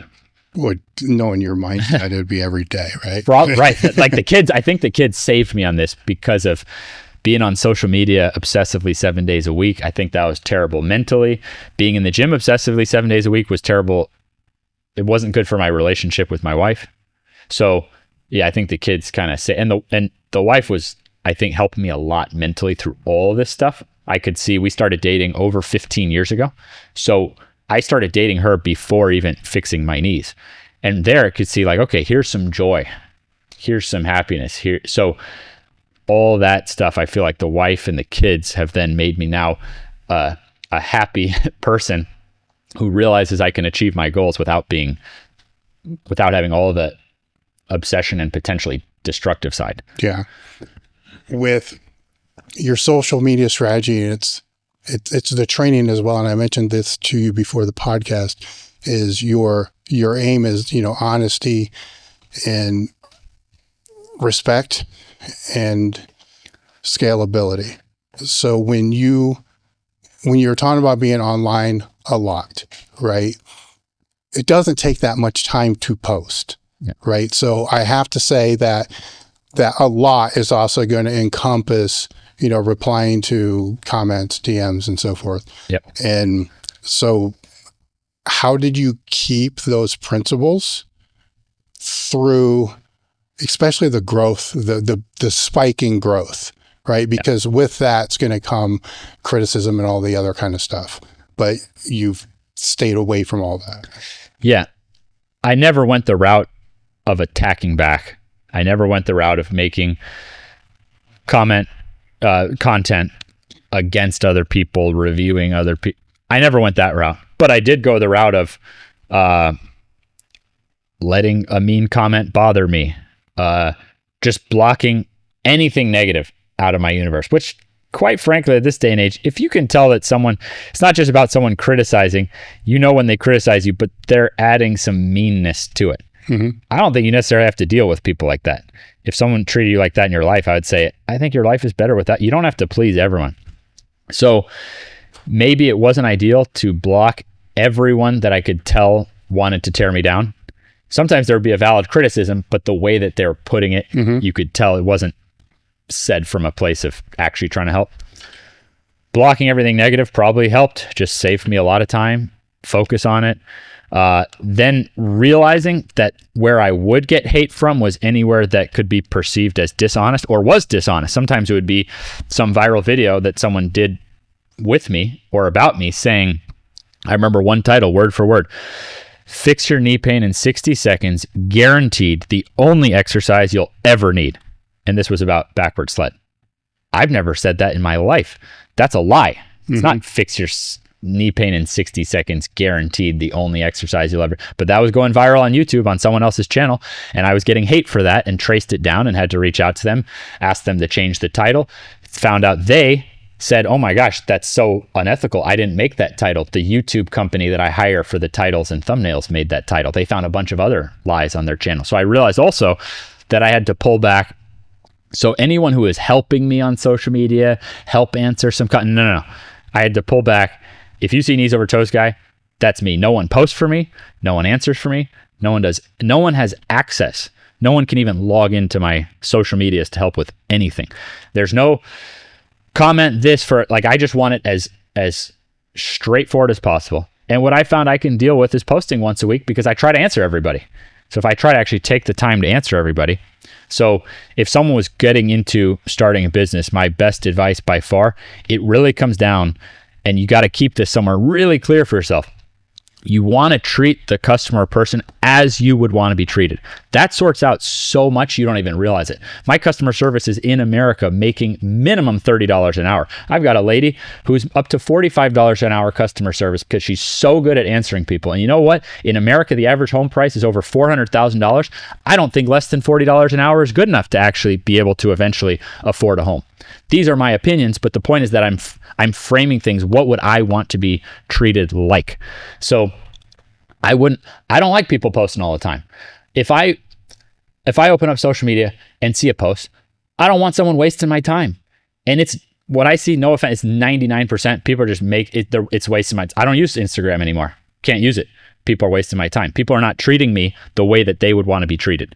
So I post maximum once a week because that's how I'd want to be treated. I don't want people just posting endless slop. So post once a week. It doesn't mean I answer everyone, but at least in some of the 1 to 2 days following, and then I take a break after, I try to answer everyone. So if I took the time to ask a question, I would want my question answered at least. And what the questions I can't get to, at least they're not being answered by someone pretending to be me, which I also wouldn't want someone doing that. So every one of these steps now, and this is from going through mistakes and stuff, this is my conclusion now. It makes me happy. The businesses are good. Life is good, but I actually find stress in the areas that I'm not treating people as I would want to be treated. So how do you have a certification, correct? Yep. So what do you tell those people who become certified in what you do? Because then they represent you. Yeah. Right. So what do you tell them as far as how they handle their personalities and so forth? Because it can get dicey really fast. I agree. If I could go back in time, life would be easier never certifying anyone. It'd be easier to never have someone potentially making the brand look bad. On the flip side, people wanted it. People were asking for it. People wanted to get deeper details on it, get behind the scenes. How do I do things? I don't really know if it was a good decision or a bad one, but I'm in it. So I'm not going to now withdraw from trying to help them. Setting example myself is most important. So in past years, if I said, I remember when I started making YouTube content, I went to look, what are the top knee videos? And it was like, bulletproof your knees, bulletproof. So this was already millions of views, not on my page. Mm-hmm. So I'm like, okay, bulletproof. So I used this. I ended up getting then people kind of going too far with that of making people think they could never be injured in certain areas. So I realized, okay, I have to set a better example, be 100% honest. So that's part of it, setting example. Occasionally I'll see a coach who makes something you can tell it's a lie or something like that, and I'll send him a message. I'm okay with refunding them, but it's going to be in their best. So I try to do it from a place of love. They're going to be happier long term if they don't make those lies to get extra views and stuff like that. But it's tough. The moment you have a group, it's almost like it opens up ways for some angle to make you look bad. It's tough. I would say that it's a good thing because I can name 5 people right now that are older than I am that have spent their lives in a certain discipline, and have acquired all this knowledge, and they're at a weird place now, right? Because they have less time on this earth than they've already been. Yep. Right. And now they're worried and they're scrambling, like, how does my work get carried on? Yeah. Right. And for some of them, to be completely honest, it's too late. Right. They're at an age to where people probably don't even want to be certified by them because there's too much of a gap, for that whole thing. Or had they had that insight 15, 20 years ago, then their work would carry on past when they're no longer on this earth. Right. Yeah. So there's pros and cons, but if all the work that you've done, is lost when you're gone. Yeah. Then it doesn't. Yeah, you're right. It doesn't carry on. The only way that's going to carry on is if you have other people, that are carrying that on. Now with that, it's going to come other stresses and responsibilities and all the things. It's just business. Yeah. There's business is, not what people think it is. Yeah. Let's just put it that way. No, you're right. That's a good perspective. And the reality is people are going to copy stuff anyways. So at least by having something where I'm trying to certify coaches, at least it increases the chances that the people copying it or using it or making posts like my post, it increases the chances that they'll put the same integrity into it because people are going to copy it regardless. So if even one guy then goes, because it'll happen, guy, you know what? You're right. That was a guy made a post trying to hate on box squats. And I'm like, we don't do that. And he apologized, took the post down. So that same guy is going to be making the post regardless. Yeah. The fact that I have him in a group chat of coaches, then that was in its own way, so personally, I wouldn't have done the certification if I could go back because I would just have wussed out knowing that it would be more responsibility. But the actual effect in the world is there's one less person who's not going to make hater content. Mm-hmm. So it is a win. Well, the hater content's going to happen. Exactly. Regardless. Exactly. I was fortunate that I came up through the forums where actually the trolls were better, but people think this trolling thing's new. Like it was way worse. Yeah. Back years ago, way worse. And, but at the same time, the trolls had humor. Yeah. Like you would get in the nuts super hard, but it would be funny as hell to be able to read. Yeah. That you didn't know how to think about it. Right. And so it was a little bit different thing to where, you become calloused. Yeah. Where it really doesn't matter. It's for myself personally, I just post and ghost. I don't even bother looking at any of the stuff. I think that's the healthiest way to do it. Well, the odds that they're going to be, a customer are nil, right? And when I would go look, most of the time they were like ghost accounts. Oh yeah. Which it's got its pros and cons where, you can say it's a bot, but more than likely it's probably somebody that is in the circle that we all kind of share that doesn't want to post under their own name. So they just make this fake account so they can post what their thoughts are. Yeah. Where I don't give that any credence, because if you can't post under your real name, then you really don't believe what that is. Yeah. Right. So it's the negative comments are just engagement. Yeah. Like if we have a video that just blows up and there's, 70% negative comments, but there's like 400 of them, I'm like, that's amazing. It's just pushing it in the algorithm. It's great. But a lot of other people don't share the same mindset, that I have with all that, because to me, I don't believe that what we see online is the real world. Yeah. Right. And that's hard to get through. The guest I had on yesterday, I kind of had to lay this out a little bit, because they'll assume that, all the younger athletes, all the younger bodybuilders or powerlifters or so forth all feel this certain way because what they see online. Yep. I'm like, you understand that 80% of the people that probably go to the gym to work out are not filming their training. Yep. They're not posting their training. Yep. So what you're doing is you're taking a minority, which may not be more than 100 people. Yeah. Maybe 200. And thinking that applies to everybody that's going to the gym and train for a certain discipline, which is false. Yeah. You're being lied to, and you're creating this. It's not the real world. The real world's not, even politically, you'll see all this stuff online that's super divisive, but then walk around your own community, talk to people and so forth. Is that what you see? Yep. No. So how much of this is real? How much of this is just bullshit? Yeah. And at the end of the day, what do we have control over? Right. And that's the biggest reminder is, or the biggest message is, for any of us, we have the most control over ourselves first. Right. Then after that, it's going to be our families. Yep. And then after that, it's going to be our business, then our community, and then whatever after you nailed all it. that. You nailed it. So when it is all that, then I'm seeing deficiencies in the personal, spiritual life, their family, their business, and their community all being suffocated by something they have no control over. It's like if you just hack that part off and worry more about these things, then those are the things that really matter. But it needs to be constantly reminded. People need to be constantly reminded. Needs to be reminded and educated on. You're right. Yes, because you nailed it.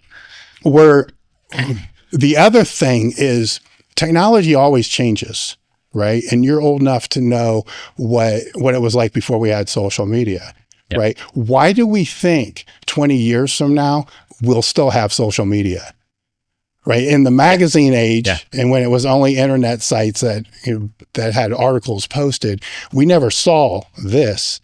So why do we think this is still going to be a thing in 20 years? Because I'm telling you, it's not. Good point. Something else is going to replace that. Good point. So if you see what I'm saying? Yeah. So you're nailing it. Yeah. I got a cord wrapped around my foot. All right. So what else did I have here? Origins, sleds, reps. What you're doing now, right? Because now you're back training these athletes after kind of a gap. Yep. Right. Now let's back up a little bit. Let's go back to the certification. It's different when you have to coach coaches than it is when you're coaching athletes. So what struggles did you have with that? I think you're probably more nailing the struggles is this modern era where coaches are confused between reality and social media. So the biggest struggle I've seen is actually coaches trying to jump to be online coaches without coaching in the real world. So that's our focus now, is helping coaches actually have clients that are winning in the real world, have a foundation of income for yourself in the real world, even if you are going to go online. So I would say by far the biggest mistake came from me coaching 100,000 total sessions and then people learning that and thinking they'll just go right into being an online coach. By far. I can't think of any other issue, because altogether it's been pretty easy. As you know, most people in the fitness industry have a good heart, want to help people. So it's been good. It's been easy. That was the big mistake, that if I could go back, I would have centered it all around. I didn't even think of it because I just went through training so many people. So my thought process wasn't, hey, someone's going to get certified and then just be an online coach from day. So it didn't even occur to me. Now it's like, we're really trying to help people to build out real in-person clients and gyms and have that real world aspect. And that's why I'm now looking into the real estate in Austin, which is a good central hub for people to actually have a real gym. I wish, like I told you, I wish I wouldn't have shut down the original one. But I think, so that's the big mistake, was skipping the real world foundation. And now we're rebuilding with that focus. So do you suggest what do you suggest those coaches do? Right? Because they can't just walk in a gym and just start giving people advice, because that's not going to work. You get any clients you can, anyone you know, it doesn't matter how, $5 is, I don't care, because you can always scale that up gradually. You can always increase your price gradually. You get any clients you possibly can, you start getting results for them, and then you gradually increase your price as you're getting results, as you're getting known in the community. It's not rocket science, but some people aren't willing to just start with anyone they can possibly get as a client to start training. Well, I think for what you do, that one aspect would be vital with some of the things. So say the split squat. Yeah. Right? Where you don't want people to be in pain, right? But that's going to be really hard to know if they're online. Yep. If you're working them with personally, you can see, if it's in pain or not in pain, or where their positioning and so forth is, where when you have a movement like that and it has to completely be online, do you then have to consider, is this a movement that I'm going to keep with these coaches because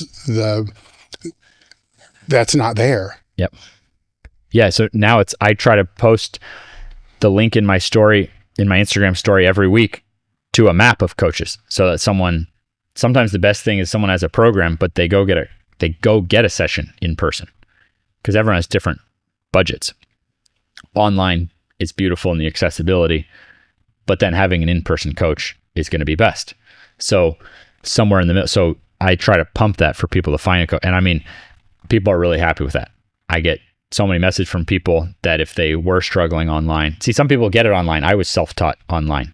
I couldn't afford to train with Charles Poliquin. I met him one day long after I already had a successful gym and fixed my knees and stuff. So some people can really do it on their own. But then others, it's life-changing to have a coach. And if I could, it was an interesting time period. If you remember, Poliquin then kind of made his own thing separate from the Poliquin group. So I think there was a little bit easier of an age right before I got into his stuff, because it would have been cool to just be able to go find the nearest coach to me, go get a session or two. And I did try that with people I could find who were Poliquin style. So even those were, even if it was one consult for 150, 300, whatever it is, but just for a day to get a work through with someone in real life, that's extremely valuable. Yeah. Hey guys, if you're enjoying what you're watching, make sure to take a moment to like, comment, and subscribe. Okay, when you got back into coaching these athletes, it was after a gap. Yeah. What were the things that you forgot? I mean, this was my first time coaching more of a PE class, in terms of the only large groups I'd done to that extent were sports teams. So now having 50 kids come through in an hour or so. It was like, I felt like I got hit by a bus on the first day. I had to immediately scramble and change the equipment setups, where if I couldn't have 10 of something and set it up easily. So that was the main thing. Kids are awesome. If you take your time, give them the why behind it, they have some purpose behind it. The kids are great. Also probably varies. The school, it's a great school. So whatever they're doing with those kids, they made it easy for me. What age are they? This was like 14 to 18, high school, some middle school, but mostly high school. So you'd be a good question to ask based upon what I was just talking about. When people speak about all the kids of the younger generation, is that what you see? These kids are awesome. I think people are awesome, man. I think kids are awesome. People are awesome. They need better leaders. Yeah. And so, but yeah, it was actually really cool for me to see all these kids and be like, wow, kids are actually awesome. Well, I think one of the things that we can forget is when you were in junior high school, obsessive, training super hard, and working towards your basketball goal. Let's say there's another 30 kids that are doing the same thing. Were all 30 of them training as hard? No. There might have been a small group, 3, 4, that really were committed, than the other ones that were playing, right? We forget that, right? When we look at, say, athletes today, man, most of these kids, they don't give a shit. It's like, did your team, when you were in high school, all give a shit? Because if you tell me they all did, either you were on a national championship team, state championship team, or you're lying. Right? And I'm guessing that you're lying. Right? Because there's a reason why there's a top 10%. So it's funny to see how that changes. When people get older, their memories of certain things get not disturbed, but it fades. It fades into certain type of things. And it's a challenge for us all to not do that. Because eventually, you are now, eventually I call being on the other side of the table. Eventually you're the guy on the other side of the table, to when you were doing all this stuff in high school, there was somebody on the other side trying to say, hey, look, man, trying to give you decent advice. And you're thinking, you can't shoot anymore. You can't jump anymore. Why should I listen to you? Where in hindsight, they were right. And the intentions were good. I think a lot of the advice people will give is always with good intentions, in real life, digitally, probably not so much, but in real life it is, but how you're going to interpret it's going to change based upon how mature you are, how open you are to all that, as you kind of go through there. With the one thing I want to ask is, because you blew up, right? So you were just go online, you're doing everything you need to do, go online. And then was it Joe Rogan when everything just blew up? What was it? First off, what was it like going there? And then what was it like in the aftermath? Going there, like going to his podcast? Yeah. Well, I mean, you get the email or text or whatever it is. Like, he was talking about it for a bit before I went on the podcast. I was walking my son in one of those, he was a baby, in one of those dad harness things. Well, did you prepare? He started talking about it. I remember where I was, then the following blew up. Eventually he DM'd me, asked me to go on the podcast. I prepared by setting up my social medias to try to answer the commonly asked questions and show visuals of it so that he could just not have to dig around. Because, he pulls up all these clips, this up. So I tried to make my Instagram so that he could just pull up anything that I might. So I tried to do it in a way to give people that information. It was great. Incredibly lucky thing that happened to me. Yeah. So then after that, everything else starts blowing up. Yeah. It blew up from that. Incredibly lucky. There might be now more traffic and different things to figure out. that now in the aftermath of that, things like figuring out, you know what, I can't answer everyone that I used to be able to, but rather than have someone pretend to be me, just answer myself what I can. So in the aftermath of that, pulling back to 1 post a week, things of that nature. So did you have people reaching out to you that were willing to pretend to be you? Well, from early on, once I couldn't answer everything, I had a close friend that I trained, and we did it like, okay, he would only, you get these repetitive. Yeah. You get so I would keep answering everything that wasn't an obvious answer. It still just didn't tip me right integrity wise. He wasn't giving any analysis or personal, just these general questions, but still it just, you know what? I'd rather close less sales and just people know it's only going to be me. So you have these brief things of you're trying to figure out how to handle, because I used to pride myself on answering everyone. Then Joe Rogan is like, so then I felt terrible that I couldn't answer people. I thought, oh, this is great. I'll make set answers from me. So he can only use set answers in my writing. So it didn't come from bad intentions. It's like, if he's going to see the same question, what shorts are you wearing? Okay. And then you have a written answer for me. Yeah. So, but it just wasn't right. Then with the slew of podcasts that came after that, how did you manage that? Because your life is essentially kind of turned upside down. Turned down 99%. I mean, honestly, there's some really big podcasts that I feel bad that I turned down. I wanted to do yours because I wanted to do yours. Yeah. So I've turned down some big non-fitness podcasts because I said my piece on Rogue. I didn't feel like I had more value to share. My wife actually has an awesome, like I make some exercise shoes. She refused to take no for an answer, and we have it being made as we speak in an American factory. That's gonna be something that hasn't existed in decades for the product that it is. She's got the shorts I'm wearing right now are American made. That's something new.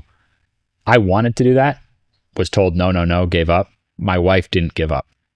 So that's something new that I'm really passionate about. Not as an America verse, but just some of these things, the shoes, the clothes, it's just all left America. They're making gigantic margins. Like the shorts I'm wearing cost me $38 to make versus on average like $6 of what you're going to pay $75 for. It's something new that I'm passionate about. So yeah, I might go on some more podcasts if that's a good thing. But I felt like I said my piece on Rogan. I felt like it was there. So the things that I've said yes to are the things that I wanted to, but I've done barely any since Rogan. Yeah. Well, the retail is an interesting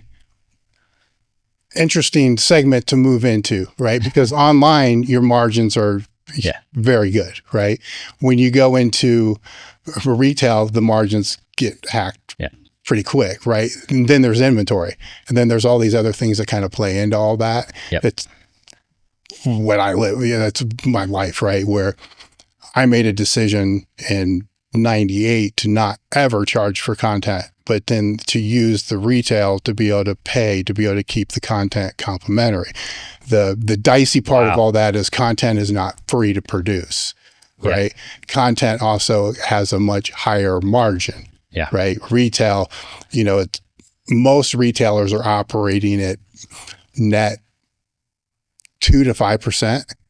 Because once you got to ship it, you got to inventory it. You have, there's all People those other no factors. idea. They have no idea how it works, right? So it's a whole different game.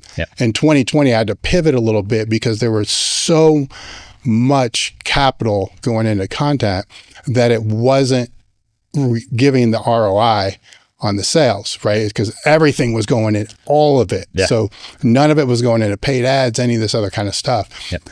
That was the realization of the smack in the face of wake up, this has to at least pay for itself, so it's a little different with that. And if it wasn't for the sponsors and stuff like that, the podcast probably wouldn't exist because the other resources have to go into these other advertising, to be able to push the product or to buy the product. Like shoes, as soon as you said shoes, this will give you some insight. The first thing that goes to my mind is, oh man, how many sizes are there? And then what's the minimum that has to be stocked of each one, right? Because some sizes aren't going to sell like the other ones, but you have no idea what's going to sell or what's not going to sell. There's like 100 shoes minimum, just to be able to put it on the site. Yeah.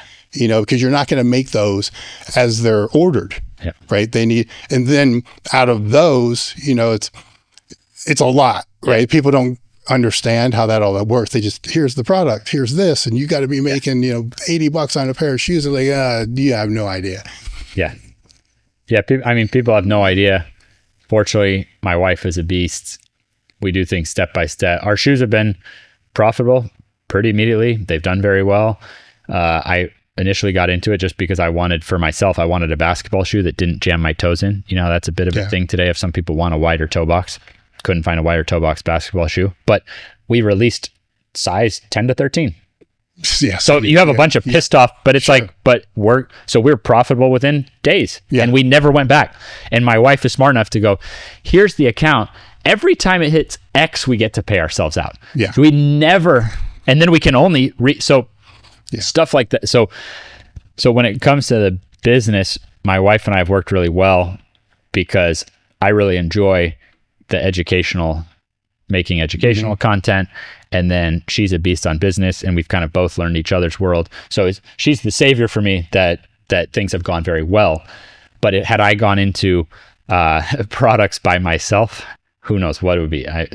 You'll find it's interesting because you're going to find that there'll be products that you think are going to be bangers, man. Yeah. And then you'll load it and you won't sell one. Yeah. Right. There's going to be other ones you're going to be like, let's see. And then it sells well. You're like, what? What? Like t-shirt designs are like the worst of all of them, right? Because you're like, this is a great design. This is going to do well. It doesn't even break even on the inventory. Yeah. Then another one, you're like, hey, it kind of sucks. And boom. Like, what? How does this all work? Yeah. So it's different. Yeah. It's definitely different. Yeah. My advice for someone new getting into stuff like that is what's worked well for me is go ahead and start small, sell out. Like it's okay to sell out. Mm-hmm. What's the rush? Where could you be the year after? You don't have to make any risks. You can do small amounts, see what does well. So now it's like we test the different things. Now we really know who we are, our brand, what we want to do. We're only going to do a few things because it's actually really hard to sell a ton of things. Mm-hmm. So we're going to do a few things.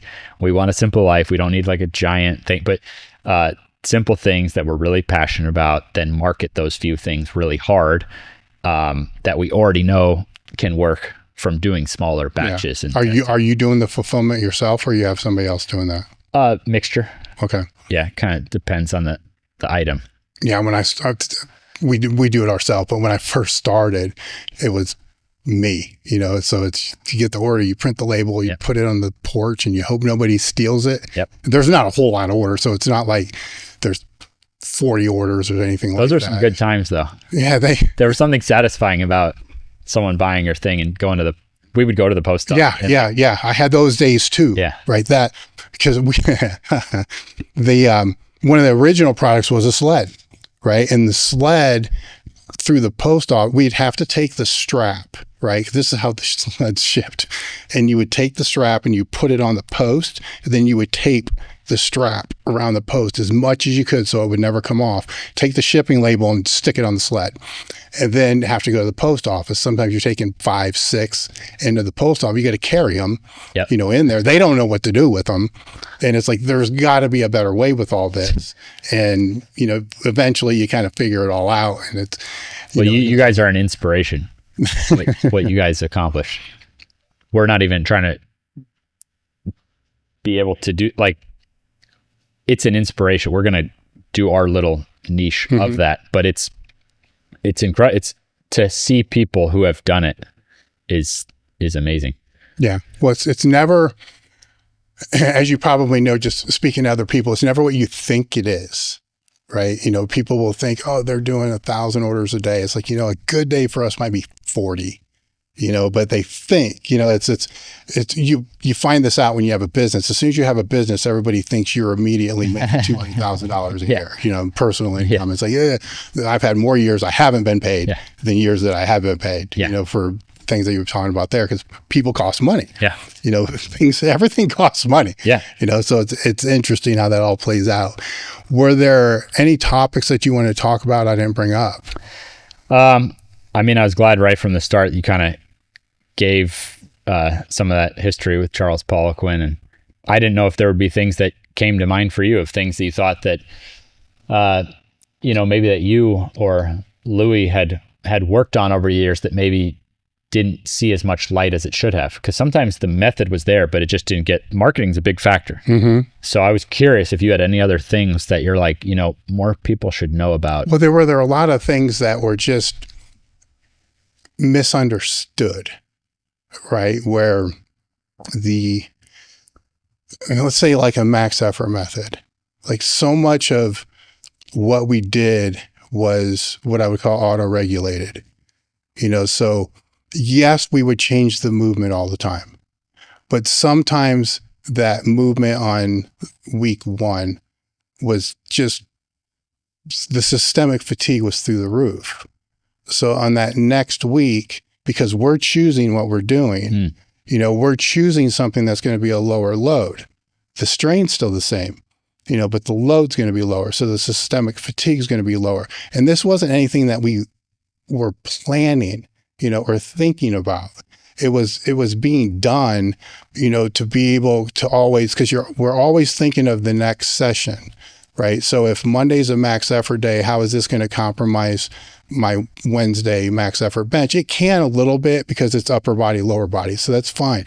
But after that first movement, if that just beat the living shit out of you, then you're going to dial back what you do after that, because it's going to compromise that next day, or it's going to compromise Friday when we do the dynamic squats, and so everything was kind of approached that way. The only thing that really waived was the squat. Everything else just kind of filled in the blanks, where people wanted this complete template, of all of this stuff. And it's like, it didn't work that way. We, in one way we're winging it, but in another way, you got a bunch of experienced people that know what they're doing, to be able to kind of guide how this moves through there. That was one. The other one was sometimes they would take the extreme of something that was done. Say if it's bands, I was there before chains, bands. When I first got there, the only max effort exercises for upper body were floor press, pin press, and close grip incline press. We didn't even have boards, right? Those are the main things. And they were working, by the way. So they were so all these other things kind of came in. So I would see them come in. The bands is the best example. And it would come in, I went with Louis it was a basketball clinic, and Dick Hartzell was there with the bands. And so Louis talking to him about these bands, and I'm looking at these things. I have no idea, right? We were using chains at the time, but I didn't put one and one together. So I take this, big strong band, put it behind my back. I'm like pressing on it, like, yeah, it's hard, but like, and Dick is doing all these flexibility type of things. And I'm like, hey, yeah, we're not flexible, so maybe we could use some of this. So he buys, hundreds of dollars worth of bands, and we're driving back to the gym to squat. And I ask him, like, what are we going to do with these? Like, because there's no way everybody in here is going to put this around their heel and do hamstring stretches. And no, we're going to put them on the bar like chains. So the first time he put them on, it was just hooking it on the monolift and put it on there. So when you squatted down, the tension came off. That's how it started. So the wave started like that. Then over the next 2 years, there's like 4 blue bands on each side. So it went from like hardly any band tension to like 400 pounds of band tension. So way, then that's too much. Then it kind of comes back down. The chains kind of went that same way. The sleds, probably went that same way. It comes in, then it goes up to this extreme. Yeah. The extreme's too much. It dials back to where it should be, and but a lot of those things became known when it was at its peak extreme. Yep. And then people take that peak extreme and then try to implement it. And it's like, dude, we didn't even, yes, we did it that way for like a month. Yeah. And then realized we couldn't recover from this. Then had to pull it, back down because it's got to fit in this whole other system that's kind of playing into all that thing. Yeah. And so there's that. The other one is that everything that we were doing was for equipped lifting. And they I don't know if they don't believe when a lot of us will say this in the time period I was there. The only time we put the equipment on was at a meet. I didn't put a squat suit on until the meet. Now, before I came to Westside, I did. Oh. And that was a big shift for me because I would start using knee wraps like 8 weeks out, stuff like that, put my briefs on 12 weeks out, put the suit on the last 4 weeks, and I go to Westside, you're not using any of that shit. Just briefs on dynamic day and that's it. Then go to the meet, put it all on. Like, how the hell's that going to work? That was most of the 10 years I was there. The first time I'd put a bench shirt on would be in the meet. And that ended up being a negative as the powerlifting equipment advanced because we didn't have the skill of viewing it. And it was people like, Mark Bell was one that was there for a really short period of time. Then he went back to California, but he started to implement the gear in his training, right? And his lifts start to skyrocket. And we're all trying to get this thought through that maybe we ought to be putting this stuff on because people are getting way higher carryovers than what we were. Yeah. But they'll look at that whole system and say it's only for geared lifters, and it's like, you don't understand. Maybe it evolved into that later, but we weren't. Everything that we did was essentially raw. A lot of the times we weren't even wearing a belt. The belt would go on like a top set of max effort work. So there's a lot of things like that where some of the early criticisms, because I caught all of it, right? Because I was the one that kind of brought this online, and then when I bring it online, Louis hated that because he didn't like anybody being online at all. And so, but I'm getting all this just backlash, like you would understand, but it just intense backlash through phone calls, emails, you name it, anywhere. Even if I went to a strength and conditioning conference, it would be, so it'd be to my face, and stuff like that. So it's just, you become, like I said, I'm very callous to a troll that's going to say, you breathe through your nose too much because you have a deviated septum. Like, really, that's the best you got. And so it's all those type of things when you go online and you start to see all that, but then you're trying to explain it. Then you realize that the way that you explain it 5 years later wasn't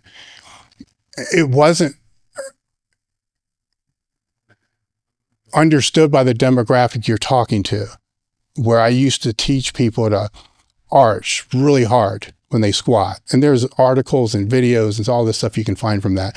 And it didn't, when I started to go out to teach other people in seminars and I'd see them look like a banana, I'd be like, what are you doing? Like, I'm doing what you said. I'm like, that's not, it took me a while to realize when you're dealing with thick power lifters and you're telling them to arch, they're just depressing their lats, tightening their lats, right? They have 2 liters for erectors. It's not really an art. We're putting them in a neutral position instead of anterior tilt and putting them in there, but you don't see the ramifications of how you're writing something is being demonstrated. And that's one of the good things with social media and over the past 20 years is enough of those things have been called out that if the coach is intelligent, and doesn't fire back and fight, right? Because there's people that will do that. They're going to fight for their position, even though that's wrong. Will realize, I took a cue from a demographic I worked with, then took it and put it over here, which is a completely different demographic, which is the completely wrong cue for that. So that was one of the things there. And there's a host, of things that kind of fall through that whole thing. And the other main one was that what we were doing, and this was a big criticism for a long time, it wasn't phasic. And that was a bash on conjugate because concurrent is everything kind of going at the same time. And Louis would even say that it wasn't phasic. And I never really understood that, because I'm like, so if it's not phasic, then why are we like reducing the load 2 weeks before a meet? And then why are we being cautious after the meet, you know, with what our loads are? Because drugs would reduce and all this. Most injuries would happen after a meet, you know, especially if people kept training to that same route. And then in the off season, the main goal was to maintain 90% of what our max effort strength was. And if it fell under that, then either you had to start taking shit again, or you had to change something with your training to bring it back up. Because if you fell too far under that, then you're not in a good position to start prepping for a meet. If that's all not phasic, I don't know what is. Yeah. And then 3-week squat waves. So when I had the opportunity to speak to some of the people that would criticize these type of things and explain all of that, they'd be like, oh, I get it now. And then they would explain the way that they interpret it. I'm like, oh yeah, I get why this sounds like a mess. Yeah. You know, so and that's probably true with all coaches that were coming up through, I call it the internet era, you know, so 98 to 2000s to like 2010, 2015, because we don't understand, you know, we didn't understand what it was like to take what we're doing in person with people and then present that to people that aren't that demographic. Yeah. So a lot of that information, if people go back and they're reading it, have to keep that context in mind, because they may see something and be like, ooh, that's way wrong. Maybe, but maybe not, you know, when it's in context. Yeah. And a lot of Charles's things, a couple things with that is a lot of his things would fall kind of into that category too, but a lot of the other things would be what I would call sensationalized. And I don't believe it was through him. Yeah. I believe it was more through editors, you know, that were the publications of what they were putting out. Yeah. And I know this for a fact because some of my stuff would do that as well. And you'd be like, oh, like what, you know, that's not exactly the title, you know, that I would use and stuff like that, but they got to get clicks, you know, they got to sell magazines and stuff like that. Yeah. And that still continues today, but even at a more extreme example where it is what it is, you know, a lot of things, people think things have changed so much. They really haven't. It's really the same. You know, it's just, it's being seen in a different way. Like when somebody would write an article for a magazine, you don't think people were criticizing that. Yeah. You know, they were criticizing. There were letters to the editors and all the other kind of stuff. It's just, it's always been there. The criticism's always been there. You know, the trolls have always been there. I remember when I was competing in high school, powerlifting, and there's no cell phones. You know, we're going way back. And it was one of the squat sessions that we were doing, and there was a Hawaii record breakers going on, the big powerlifting meet. And the owner of the club got a phone call. And in the phone call, he was told so-and-so squat was a mile high, right? So this was from somebody who was at the meet making a phone call to a friend of his, you know, saying that this squat, how in the hell do we know? And right. So then everybody in the gym's like, oh yeah, that squat was a mile high. And then you see what I'm saying? So these squat things have been, you know, going on forever. Yeah. It's just now it's like that, right? Or there'll be meet results in a magazine and the photo may have been taken at a position where the guy was high. So then everybody would assume that's a high squat. You know what I'm saying? So it's all the same. It's the same. It's all the same. I love the posts you've been putting out on that. Oh yeah. The observations. Keep it going with just the leadership stuff. It's needed. Mm-hmm. It's needed badly. Keep it going with that leadership content. That's what we need more than anything. Yeah. Not bickering about methods. Mm-hmm. We actually need there's actually very intelligent people in fitness. There's a lot. I would say the weakest link of the powerlifting total of modern fitness is actually more the leadership qualities, in my opinion. It's a weird industry where, how did I used to say this? I used to say the fitness industry is like on Wall Street, you kind of know you're going to get screwed. Like in porn, you're seeing people get screwed. In the fitness industry, you don't know you were screwed until after you've been screwed, right? So, and it's always been that way as well, right? Where if we go back before the internet and all this other stuff, the majority of the fitness industry would be the stupid aerobic shows that we'd see on TV, right? The infomercials that would hit, like at 4 a.m, or the dumbass shit you would see on the news that you would watch that was completely, but that was the majority of everything was out there, or the magazines that were just putting out kind of pure bullshit. Every now and again, there would be good stuff. How's that different now? Yeah, same. Right? So I love that. So now it's just it's amplifying. It's actually pretty simple to navigate. Is people, some of the best minds do have good followings, right? You have good followings. It's rare.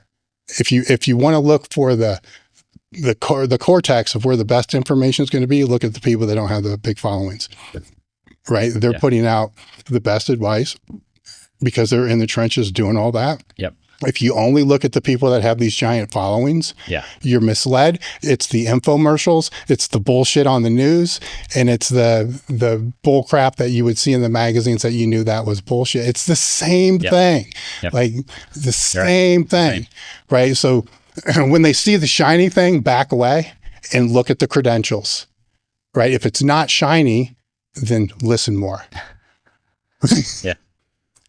So and I think we need more people speaking truth on that. And when they do that, more people are going to be helped. The people that really need the help are going to find it. They are. You did. But keep it going with the leadership content. Thank you. That's the most worthwhile thing, I feel like, is, okay, you take all the negatives of social media, but because you can reach someone like this, I think that leadership content, or whatever word you want to call it, mentorship, leadership, integrity, that stuff, it can make a difference. And any coach who gets it, because I didn't get all, but once I got it, then that makes a difference from there on out. It makes a bigger difference. Yeah. Right. Because it's, I'm sure through your upbringing, there were certain people that said certain things at certain times that changed the path of your life, right? Yep. I've written about 3 or 4 coaches that have made big, significant differences in my path, and from a wrestling coach to, a football coach to Louis Simmons and so forth. And none of those people ever charged me a dime, ever, right? Which is why I never wanted to charge for content. Exactly. Right? Because I couldn't have afforded it. Yeah. But their statement, their words, their example made a huge difference. Yep. Now, there may have been 100 people tell me the same thing before they made it click. Yeah. But they made it click. And that's where the whole live, learn, pass on thing comes from. Love that. Is from that. And the when I wrote the Under the Bar book forever ago, I wrote about some of these people, and I didn't want them to read it without me telling them. I just assumed that they kind of knew. And then when I went back to tell them, they had no idea. So you have a teacher that has no idea, and actually for the last 10 years before I spoke to them, thought everything that they were doing didn't have any impact. Right? So think about that. So if we all go back and let those people know that made a difference, then that's worth a lot, especially when you're a coach putting a lot of stuff out. And there will be times where you're going to think like, why am I doing this? We all go through this, all the time. And then somebody will say something and be like, oh, and it's worse now. This I will say is worse now. It's worse now because you're told that less, but you see the negative more. That makes sense. And you see the indifference way more. Yeah. Like that makes sense. Good nor bad. And then a lot of people will take that indifference and internalize it as, I'm not helping anybody. Yeah. Right? Where you don't know. Yeah. You could be, you may not be, more than likely you are. And I think that if people just keep that in mind, that indifference is what you make it.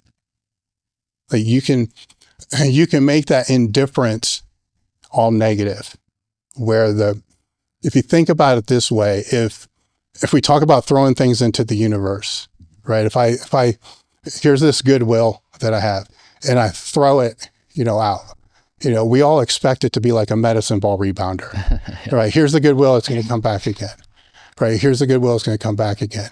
You may have to throw 1,000 balls before one comes back again, but you don't know who caught those 1,000 balls, right? You only know the one that basically came back. So people will quit throwing balls, right? And that's coaching. I mean, that's kind of why people get into this, is from that standpoint, because you don't know who you're helping, right? You also don't know who you're turning off, right? So that's the dicey part, right? And when that's why I told you earlier that the way that you present your aim and the way you present yourself is less likely to turn people off, which is a good attribute, right? Because the last thing any of us want to do is to turn people off, right? I don't want to train anymore. I don't want to do this anymore because this guy's an asshole, right? How terrible is that, right? And a lot of times I don't even think it's intended, but they don't know what that negative repercussion could be from how they presented themselves. And you can stress yourself out all day long, trying to think about all that. But if most of it's being put out with goodwill, then, good things happen. Like it. Thanks for dropping wisdom. I mean, it's great. It just helps stabilize things for me. And I just think keep going on that. It's going to have important effects, and it's got to come from someone it's got to come from someone like you, it's to help that next generation. It's not going to, then as I go through my career, then I'm going to be trying to pass on the same thing. Mm-hmm.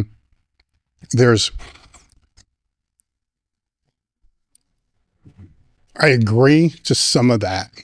Where I don't agree to some of that is you get to a certain phase and the younger person isn't going to want to listen, to the older person the same way we didn't. Right. So you need the in between. You need those, people that fall right there in that middle, like 25, 35, to be able to disseminate the message, because it's going to be more relatable to the 18 to 25. And that's just fact. It's just truth. I mean, people can bitch about it all they want. That's just what it is, and it's how it all operates. But if the message is good, then it disseminates down. And the message you put out, then I take that, then it has its own, that's the thing. It's going to create this ripple down effect. So Any other topics that you had? No, probably the most in-depth podcast I've done. Great. Thank you. And thank you for coming out. How can people find you? KneesOverToes guy on Instagram or YouTube are the best places. I try to put everything I know there. All right. All the links will be in the description. I want to thank you for coming out. This was amazing. Thank you. Dream come true. And we're done. Awesome. All content you see on this channel and at elitefts.com is created by, take a guess, Elite FTS. If you want to help support the content, head over to elitefts.com and pick up literally anything that you need to be able to get more jacked and strong.